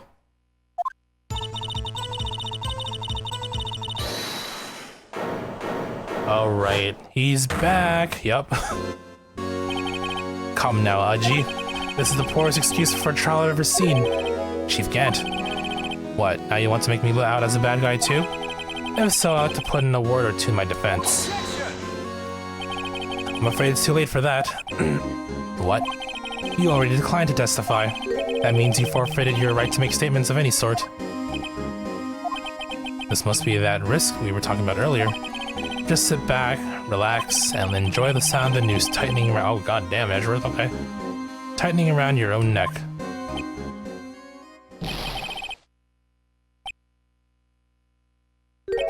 Ah, so what? You think I'm worried? Sorry to disappoint you, but I don't need to make any statements. What do you mean? The evidence will do all the talking for me. Even if I can't testify, I can still present evidence. Yes, that's true. Wait, you mean you still have some conclusive evidence? No, I don't, but someone does. Someone. So, what's your excuse, Righto? Why have you been keeping quiet about it? You do have something to show us, right? Something that proves who knocked over Neil Marshall, causing his death? Conclusive evidence that leaves no room for doubt? Is this true, Mr. Wright? I show that piece of evidence now. Emma's sure to be made out as the murderer. Hold on, is there any trophies related to this? I don't think there are. No, I think we're good. Okay. Mr. Wright, if you have any more evidence, present it now. If you try to conceal anything, you will be the one appearing before the Board of Inquiries. What do I do now? I better think this through carefully. I can't afford to make the wrong decision. Try to present that piece of evidence? The one that shows who really killed Prosecutor Marshall? Your Honor, I don't have any evidence I can present at this point in time. What? You lie. Chief Gant? You opened my safe. I know you took what was inside. The conclusive evidence. I don't know what you're talking about. Mr. Wright, why don't you show them? We found it together. Oh, I see. It's because you know the truth, don't you? You know whose fingerprints are on it. That's why you won't present it. What are you talking about, Chief Gant? Can't you figure it out? Take a good look at this picture. See the victim's vest? Notice anything odd about the chest area? It looks like part of it's been cut out for some reason. You mean you had this in your safe? What? That means you, the chief of police, have been concealing evidence. This is going to be the biggest scandal in the history of the police department. Impressive. To be honest, I didn't think you had the gall, Righto. Well, I can't just let you pin me up as a murderer. I'll tell you what really happened. What? You mean you admit to it?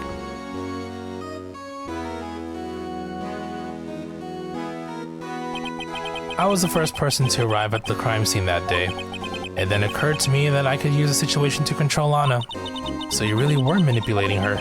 I knew Lana. If I made it look like the blame lay with her sister, that's when she saw the scene, she would ask for my aid. So you assisted Miss Sky. I told her to arrange all the evidence. I had her plant the knife tip in the victim's body and move the body across the room. And I ended up using that evidence to get Joe Dark convicted. When I tampered with the crime scene, I hid 2 pieces of evidence. This is before Lana arrived at the scene, mind you. 2 pieces of evidence? You mean those items you kept in your safe? But why? For insurance. Of course. Insurance? I was sure my plan would work, but it's always best to be prepared for the worst. I wasn't about to let anyone blame me for a murder that girl committed. You mean you were calculating that far ahead while forging the evidence? What do you take me for, a fool? I didn't make police chief by dumb luck. See this jar fragment? I hid the most legible part of Emma's name. I didn't expect Lana to go and wipe the blood off all the pieces. What if you fabricated all the evidence? Let's say you didn't fabricate the message on this jar too. Oh ho ho. Some people just don't know when to quit, do they? That's why I kept 1 more item for insurance. You mean the piece of cloth? Come now, Righto. Cough it up already. I know you have it. What are you waiting for, Mr. Wright?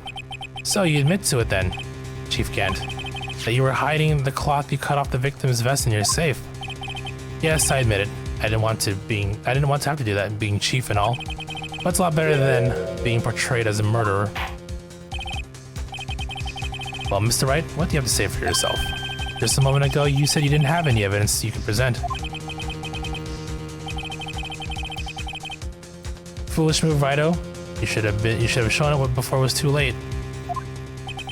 It's been a long battle, but the moment of truth has finally arrived. As long as I don't mess it up, here, victory is mine. So I think we're okay to show it now. Your Honor, I do have evidence to present now. Alright then, let's see this conclusive evidence. The evidence that shows who actually murdered Prosecutor Marshall. Cloth. Let me verify this once more. On the day of the crime, you personally cut out this piece of the victim's vest. Ah, yes. At last, you finally brought it out into the open. There's a handprint on this piece of cloth. Your Honor, the prosecution requests that be immediately. Okay, so I was trying to make sense of the sentence here, and that referring to the cloth. That be immediately sent to the lab for analysis. This handprint on the leather, it must have been a strong impact for it to be left so clearly. You mean, it could not have been forged. It must be authentic, conclusive evidence. Oh ho ho. You're as slow on the uptake as ever, Worthy. What? Think about it. Righto had all the time to present this evidence. Yet he was reluctant to do so. Why would that be? You mean you already know? You know whose fingerprints are on that? Mr. Wright, do you really know? Whoever the fingerprints belong to must be the real murderer. Whose fingerprints are they? Very well. I'll tell you. It should be okay now. Everything's proceeding as predicted. Phoenix with the plan. The person to whom these fingerprints belong to is... yeah, we should be okay to tell the truth here, I think. Emma? Emma Sky? What? They're mine? I'm sorry, Emma. But why? Why didn't you tell me? Oh ho ho! You're really something, Righto. You knew this girl did it all along. And you still tried to pin the murder on me. So it's true. Tragic, but true. This girl really did shove Prosecutor Marshall to his death. How could you? You monster. Sky. You knew whose fingerprints those were all along, yet you acted like she really didn't. Miss Sky, it's not over yet. What? I said this trial isn't over yet. Ha, but I'm afraid it is over, boy. Not only this trial, but your career too. You purposely concealed this conclusive evidence, and that, my friend, is a serious offense. I'm looking forward to pressing charges after the defendant is convicted. I'll have your badge, boy. What's the matter? Kinda got your tongue? Aren't you going to tell us how it feels? How it feels to be the one who single-handedly turned a poor little girl into a murderer? Before I do that, there's just one little thing I have to clear up. Oh? And what's that? Who really killed Prosecutor Neil Marshall? What? Chief Gant, you were absolutely right. This piece of cloth proves who the real murderer is. Who killed Neil Marshall? You ask? It was Emma Skye, wasn't it? I'm afraid that's not possible. You see, this piece of cloth contains a critical contradiction. What? A contradiction? What is this fool babbling about? I'm talking about a contradiction. One that proves who the real killer is. Mr. Wright, this piece of cloth, what could it possibly contradict? Chief Gant, your tyrannical reign ends here. Behold, the piece of evidence that contradicts this cloth, and it's the picture because a lack of blood on the cloth. And what exactly is it supposed to be? This is the picture Miss Skye took. Take a good look at it. See where the piece of his vest was cut out? Yes. His shirt is showing underneath. It's hard to make out with all the blood on his vest though. Exactly my point. His chest is soaked with blood. That's only natural.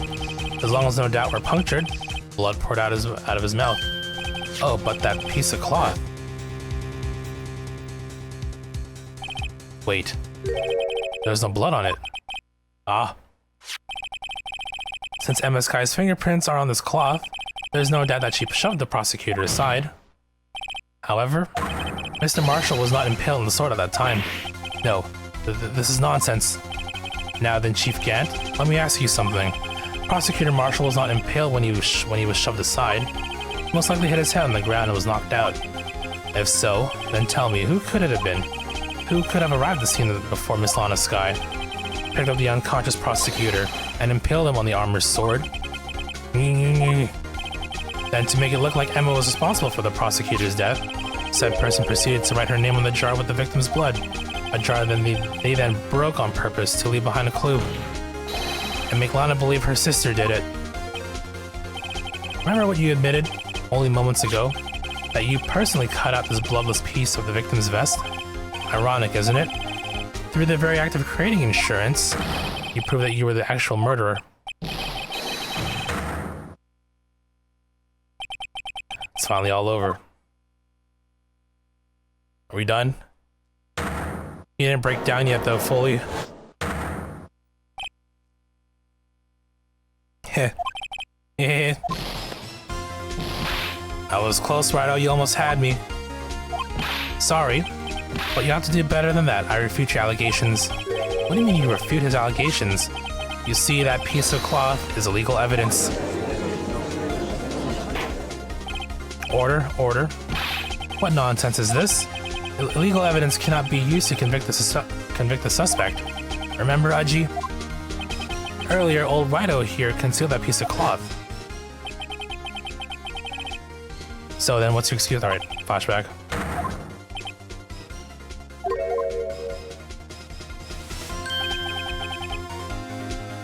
Well, that's true. The defense did refuse to present evidence. At that moment, that piece of cloth ceased to be legal evidence. Well, that's not fair. Oh ho ho! Did you actually think you could best me in court? Well, looks like the last laugh's on you, son.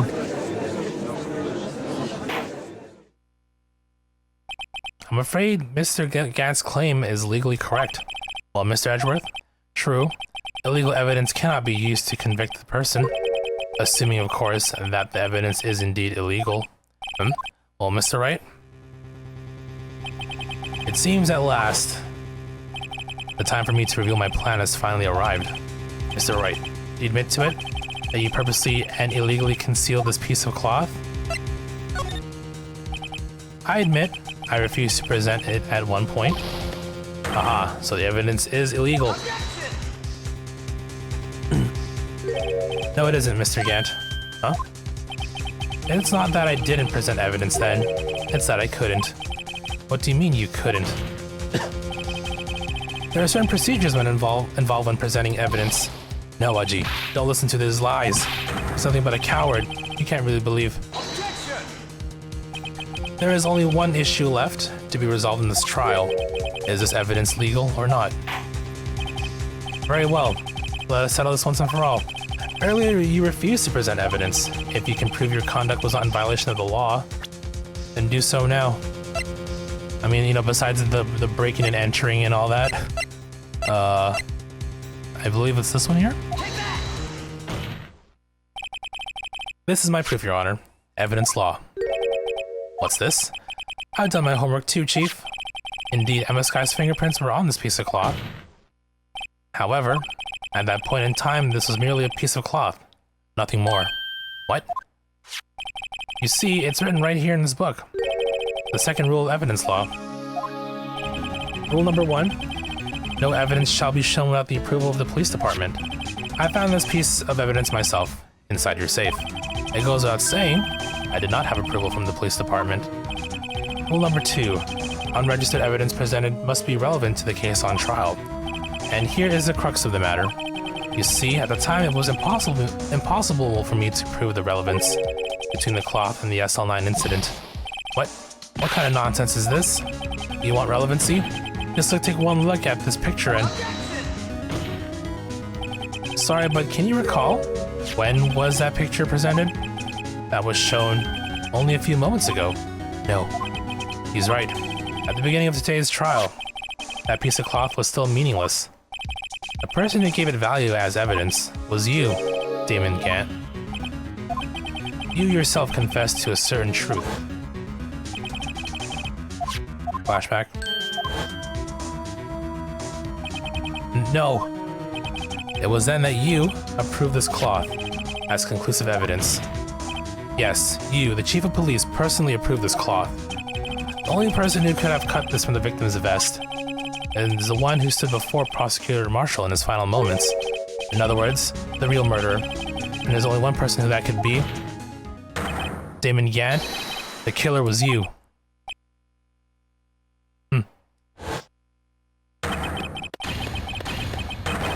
Oh yeah, he's done.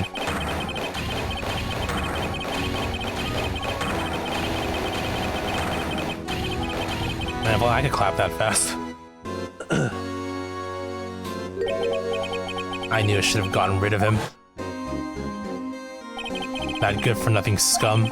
For 2 years he's been snooping around the department, trying to get something on me. Crimes are being committed every day, yet he insisted on hounding me. Well, your crime wasn't exactly petty. He wanted to reinvestigate the case.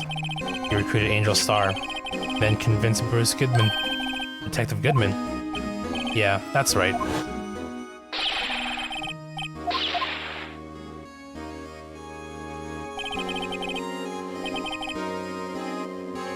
Goodman turned him down, as he ought to. Still, Jake Marshall didn't know when to quit. He stole Goodman's ID card and tried to take the evidence. Goodman came to me that day. He wanted to file a lost item report. I went with him to the evidence room, then all of a sudden he decided to speak out. What are you talking about, Goodman?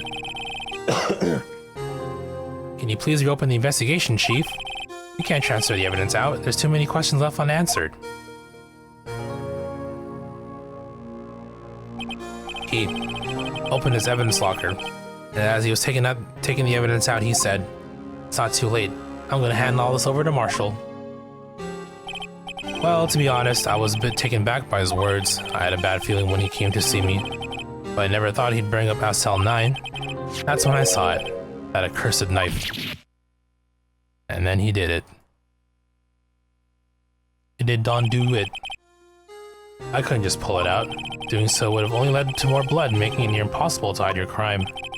Even so, the blood was just pouring out. I didn't know who might stumble in, so I hurried to wipe it up. I was worrying so much about the floor, I didn't realize my fatal mistake.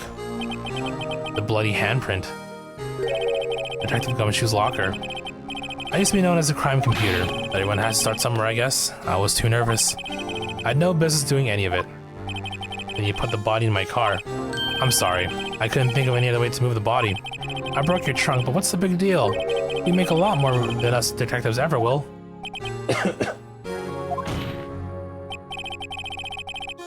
Leaving the prosecution's car aside. Ow. How could you get Miss Sky involved in all of this? Well, she had as much to lose as I did if the truth came out. So you took the evidence from Detective Goodman's locker. I felt bad for having to do it. I also didn't have the time to pick and choose what to take. So, you left the jar of fragments in the glove. Yeah. Looks like I was better off being an investigator of crimes than a committer.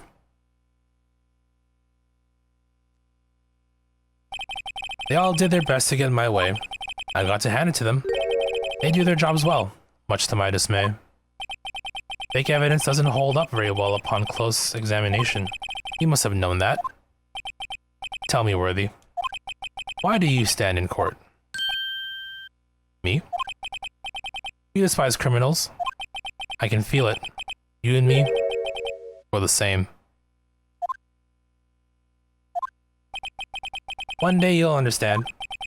Oh, believe me, you will. You're just one man.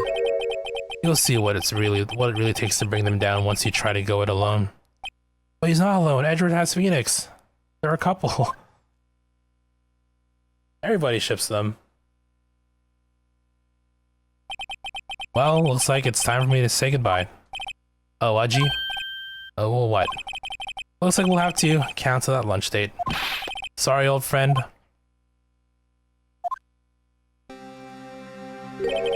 I'm sorry too, Damon. I'll use his full name.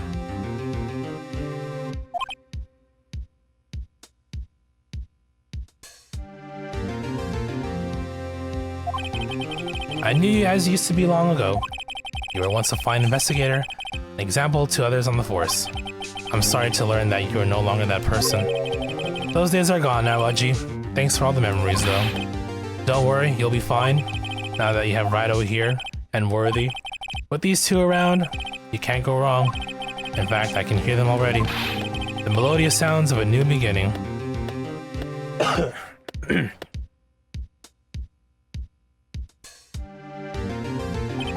There are two things I want you to understand. Yes. First, your sister never hurt anyone. Second, Damon can't betray you from the beginning. You see, Miss Sky? You no longer have any reason to keep silent. You're right. When this trial is over, I'll tell everything. All that I've done these past 2 years. From the time I had Gant help me to forge evidence up until today. So, it seems all the questions raised in this trial have been answered. I'm sorry, Miss Sky. I couldn't get you out of all your trouble. My. What high standards do you have for a rookie? I can see why Mia thought so highly of you. Who knows? A few years from now, you might just make it to the top. Oh, she smiled. She smiled. I owe you my thanks, Mr. Wright. Miss Sky. And you too, Mr. Edgeworth. You suffered every bit as much as I have over these past few days. Believe me, I know how much of an ordeal it's been for you. It was nothing. Liar. I was worried the pressure might break you, and yet, you rose above it all and guided Mr. Wright to victory. You've done well, Mr. Edgeworth. Stop it. I only did my job. You blushing. In light of this case, it seems a good self-examining is in order for all of us. Miss Sky. Yes, Your Honor. You are innocent of murder. However, although the chief blackmailed you, the fact is you still acted as his accomplice. A trial will be scheduled for these crimes at a later date. Yes, I understand, Your Honor. Is there something amusing about all of this? Why are you smiling? Stop smiling. Quit it. It's been a long time, Your Honor. A long time since I felt free of these heavy chains.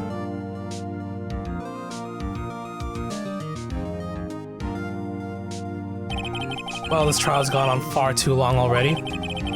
Regarding the charge of murder, this court finds the defendant, Miss Lana Sky.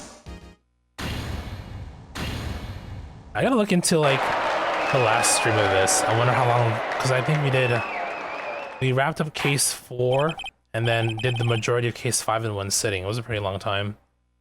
But this is, well, I think it's like this is definitely one of the longest trials in the series overall, I think. If not, at the very least, the original trilogy. At long last, it's finally over. Emma? Why the long face? I'm sorry your sister didn't get completely off the hook, but at least she wasn't convicted for a murder she didn't commit. No, that's not it. Just not after the trial ended.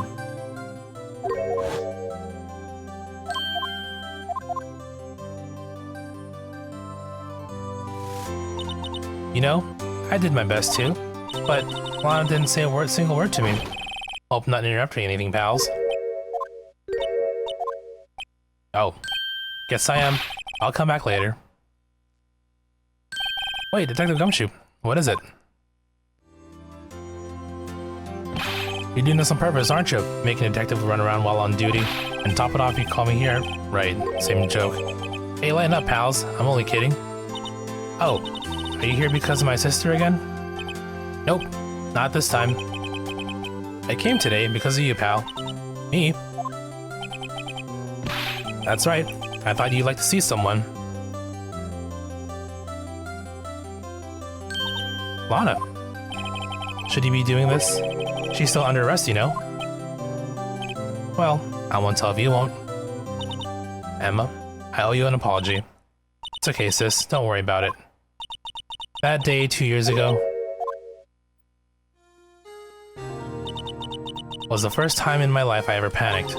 It was all I could do to keep myself from screaming. All I could think about was keeping you from getting wrapped up in that mess. Sis, I asked Aunt to help me cover up the truth. I thought I was doing it for your sake, but now I realize I was wrong. I changed after that day. I had to. It was the only way I could make it through the past 2 years. I knew how much I was hurting you by distancing myself, but I couldn't bring myself to tell you what I did. I was scared. Scared that you look at me with those eyes of yours. I was scared how you'd react if you knew. But sis, you're only doing it for me. No. Huh? I turned my back on you that day. In hiding what I believed to be the truth, I was deceiving you. Sis. I'm such a fool. It took me all this time to realize it. Emma, I'm so sorry. But sis, you don't have to apologize. I'm happy now. You're happy? Of course. You know, sis, I always knew that one day you'd come back. And now you have.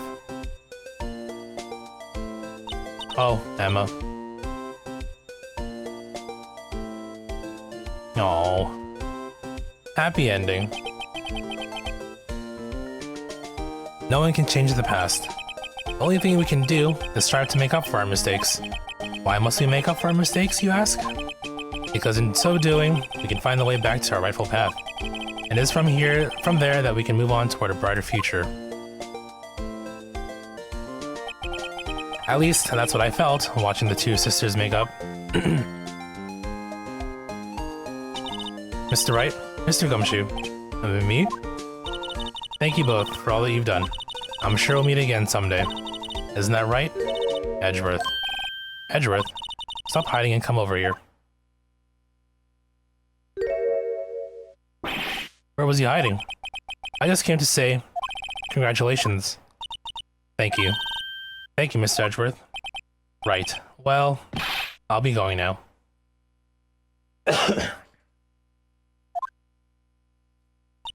Mr. Edgeworth, I hope you don't blame yourself for what happened. We were the ones who acted corruptly, not you. It's too late for me. No matter what anyone may say, I realize today that I can't correct my mistakes. Mr. Edgeworth. Not only that, but I can't even trust myself anymore. Chief Gant was right.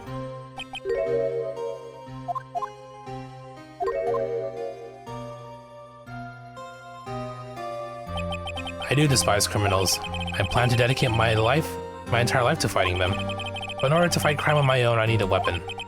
It's scary, but I've known that to be true for quite some time now. But Edgeworth, you're not alone. Who knows, given enough time, I may have tried to pull something like Chief Gant did. That thought terrifies me. That's why I can't continue as a prosecutor. Edgeworth, don't you understand? Damon Gatton, your mentor, Manfred von Karma. We're both the best of the best when it came to fighting crime. They both made the same mistake. You said in order to fight crime on my own, I need a weapon. That may be true, but think back to today's trial. You weren't alone. You were working together with Mr. Wright. And because of that partnership, you were able to present evidence that otherwise would have gone undiscovered. Isn't that right, Mr. Wright? Huh? What? Oh, yeah. What is the pop quiz? Come on, Mr. Wright, show him what Lana's talking about. Evidence, huh? The evidence list. That's the picture I drew. Our counterattack began with this. He had one half of the evidence list, and I had the other. Apart, we wouldn't have been able to completely restore Emma's picture. That didn't just happen by chance, Mr. Edgeworth. It's time for me to go. Mr. Edgeworth. If you'll excuse me. There are still some loose ends that need wrapping up. Take care, Chief Prosecutor. Edgeworth, what will you do now? Well, whatever you do, just remember, you can let what happened kill the prosecutor in you, or you can let it help you grow. In the end, it's up to you. I know. It seems I owe you my thanks too, right? What I face now is my problem. Edgeworth, I'll be waiting for you in court. Very well.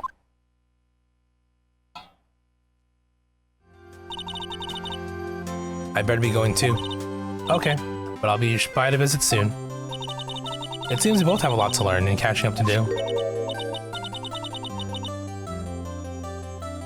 Here, this is a little something for you. Scientific investigation. It's the first book I ever bought. Studied well. Thanks, sis. I will.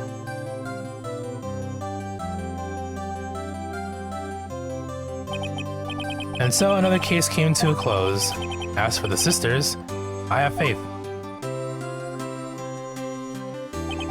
Faith that their lives have only just begun. And as for me, I think it's time I started on a new journey of my own. A journey to rediscover myself.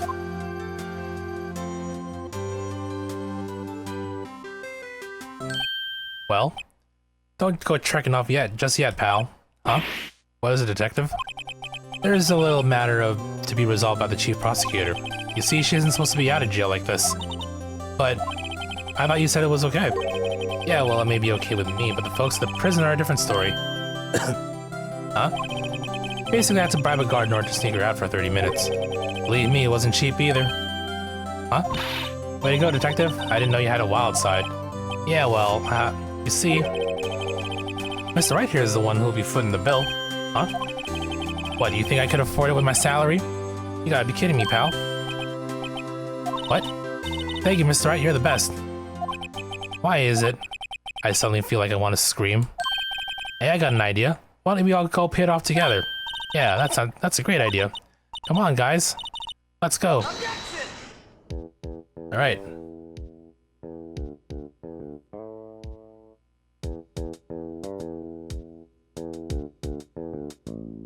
We can't skip the call. Let's go. I arranged for a friend of mine in Europe to take care of Emma. I hope she'll be pleased to study under a top coroner. As for me, this affair has pretty much ended my days at the prosecutor's office. Still, I managed to find my way back to the field somehow. Then, I'll be able to investigate crimes together with Emma. Aww.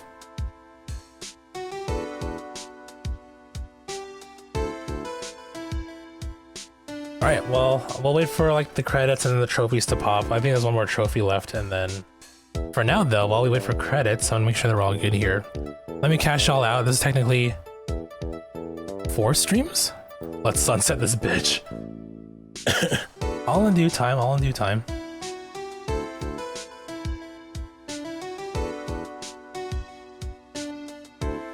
So is this 3 streams or 4? Okay, this is stream number 4, so it's 400 coins for y'all.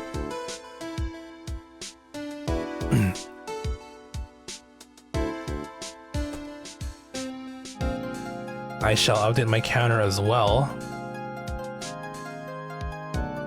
What time is it? 10:24.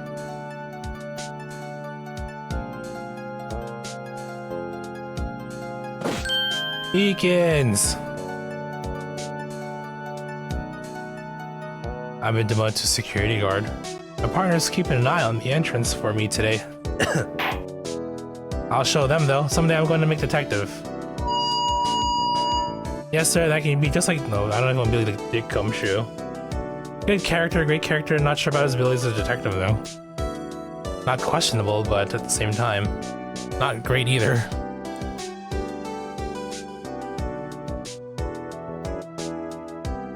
Big money.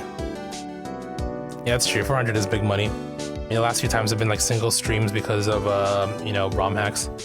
Or single stream games. Capcom could have had a double dipper on their hands if they wouldn't gotten separate trophies for each game in this collection. I mean, that's the thing. Oh, rip Blue Badger. I mean, I'm looking at the trophies in this game in general.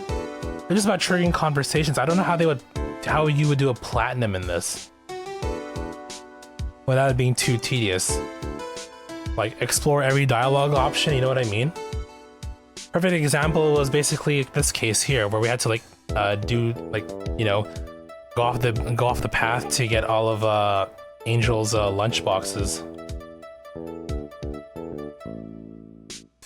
And then there's like a running joke between all three games where you gotta basically trigger all ladder versus step ladder conversations in all three games, right? So, I mean, it's definitely doable, but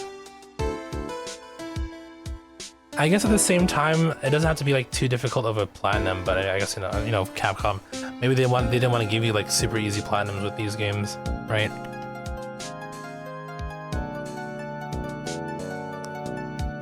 I hated the megaphone sound when Meekins is talking. You would turn your volume off when he was on. Yeah, Meekins, that guy's a character. I kind of was low-key hoping for like some sort of like crazy twist that Meekins was like a bad guy at the end. Imagine if he was just playing dumb the entire time, and he turned out to be like a more, you know, conniving and plotting, and you know, very like very evil, very behind the scenes. Like he was like the mastermind for everything.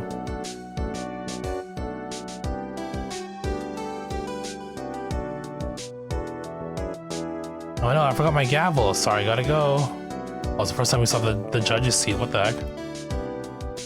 Behind the scenes?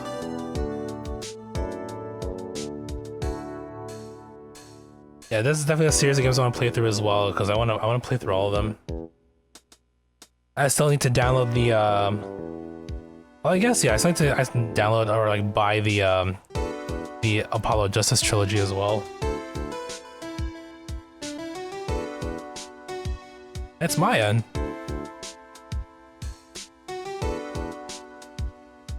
A full-fledged spirit medium. Yeah, she's in training, isn't he? Mystic Maya afternoon training is about to begin. Well, see you around, Nick. Who are you talking to? We're not even there, unless we actually are there. Or she's writing a letter. A letter to Phoenix.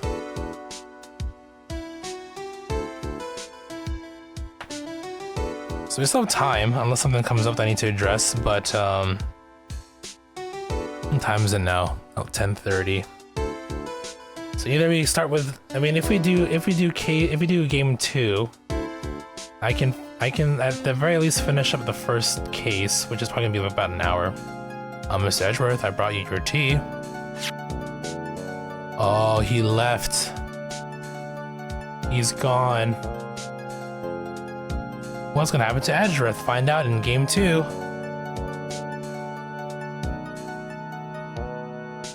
Although this DLC did come out technically after the original trilogy was released story-wise already, so thanks for coming to see me off. I can't believe I'm going to Europe. Thank you, Mr. Wright. Thank you so much for everything. I'm a little sad, but I'll be alright. Whenever I want to see Lana, all I have to do is open this book. Oh, is there a photo in there? Oh, we gotta do it.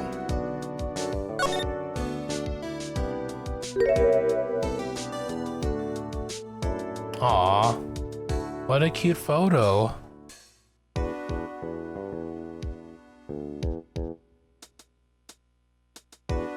Alright, the end. I updated my counter, I cashed you guys out. I'll just run it back to the main menu before we do the last thing. Oh, there's our trophy. Real quick. So, PWAA, these are all the... That's Justice for All. And then these are the... well, there's only two. Well, there's these two. And I think there's additional trophies we picked up. I'm trying to see if there's anything else. Start playing. This one's gonna be like throughout the entire all three games, and then this one here's the lunchbox conversations that we already did. Okay, so that's all the first game's trophies. We are technically 1/3 of the way through.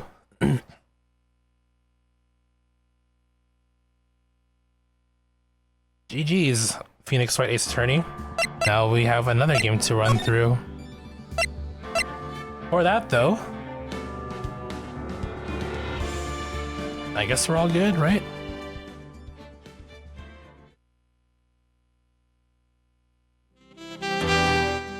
So a total of 4 streams, 5 wonderful cases. We say thank you to Phoenix Wright Ace Attorney. After a revisit after like 20-ish years, close to 20 years. Now with this game done, we see it off to the sunset. Oh my god, that logo is huge. You know, we say thank you for the good times, thank you for the 4 streams that we spent playing it, and as we see you off, I give you the good old salute, so get your 7s ready.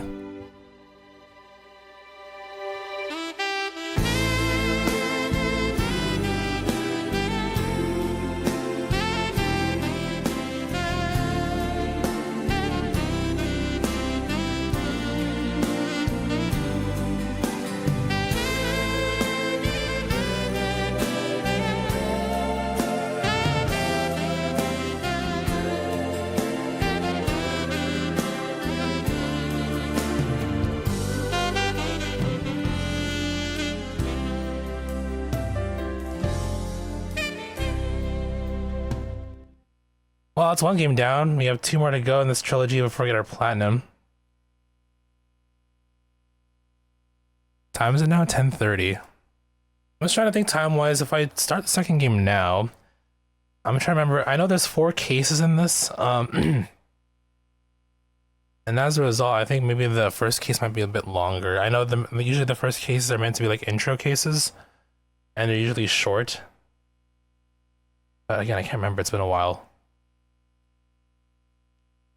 Either that, or we, I can save game 2 for another time. We'll just jump into some Monster Hunter for a couple hours or something, which I think I might do. Just work through my armor list. I think I'll do that.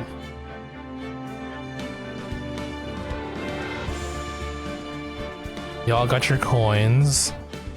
My counter has been updated. Okay, yeah, I think we'll just continue with Monster Hunter. Warmonhan. Maybe we'll start Justice for All sometime next week, I think. I mean, it took us 4 streams to finish this first game, so I think it might probably be the same as well. Granted, one of those streams was pretty long.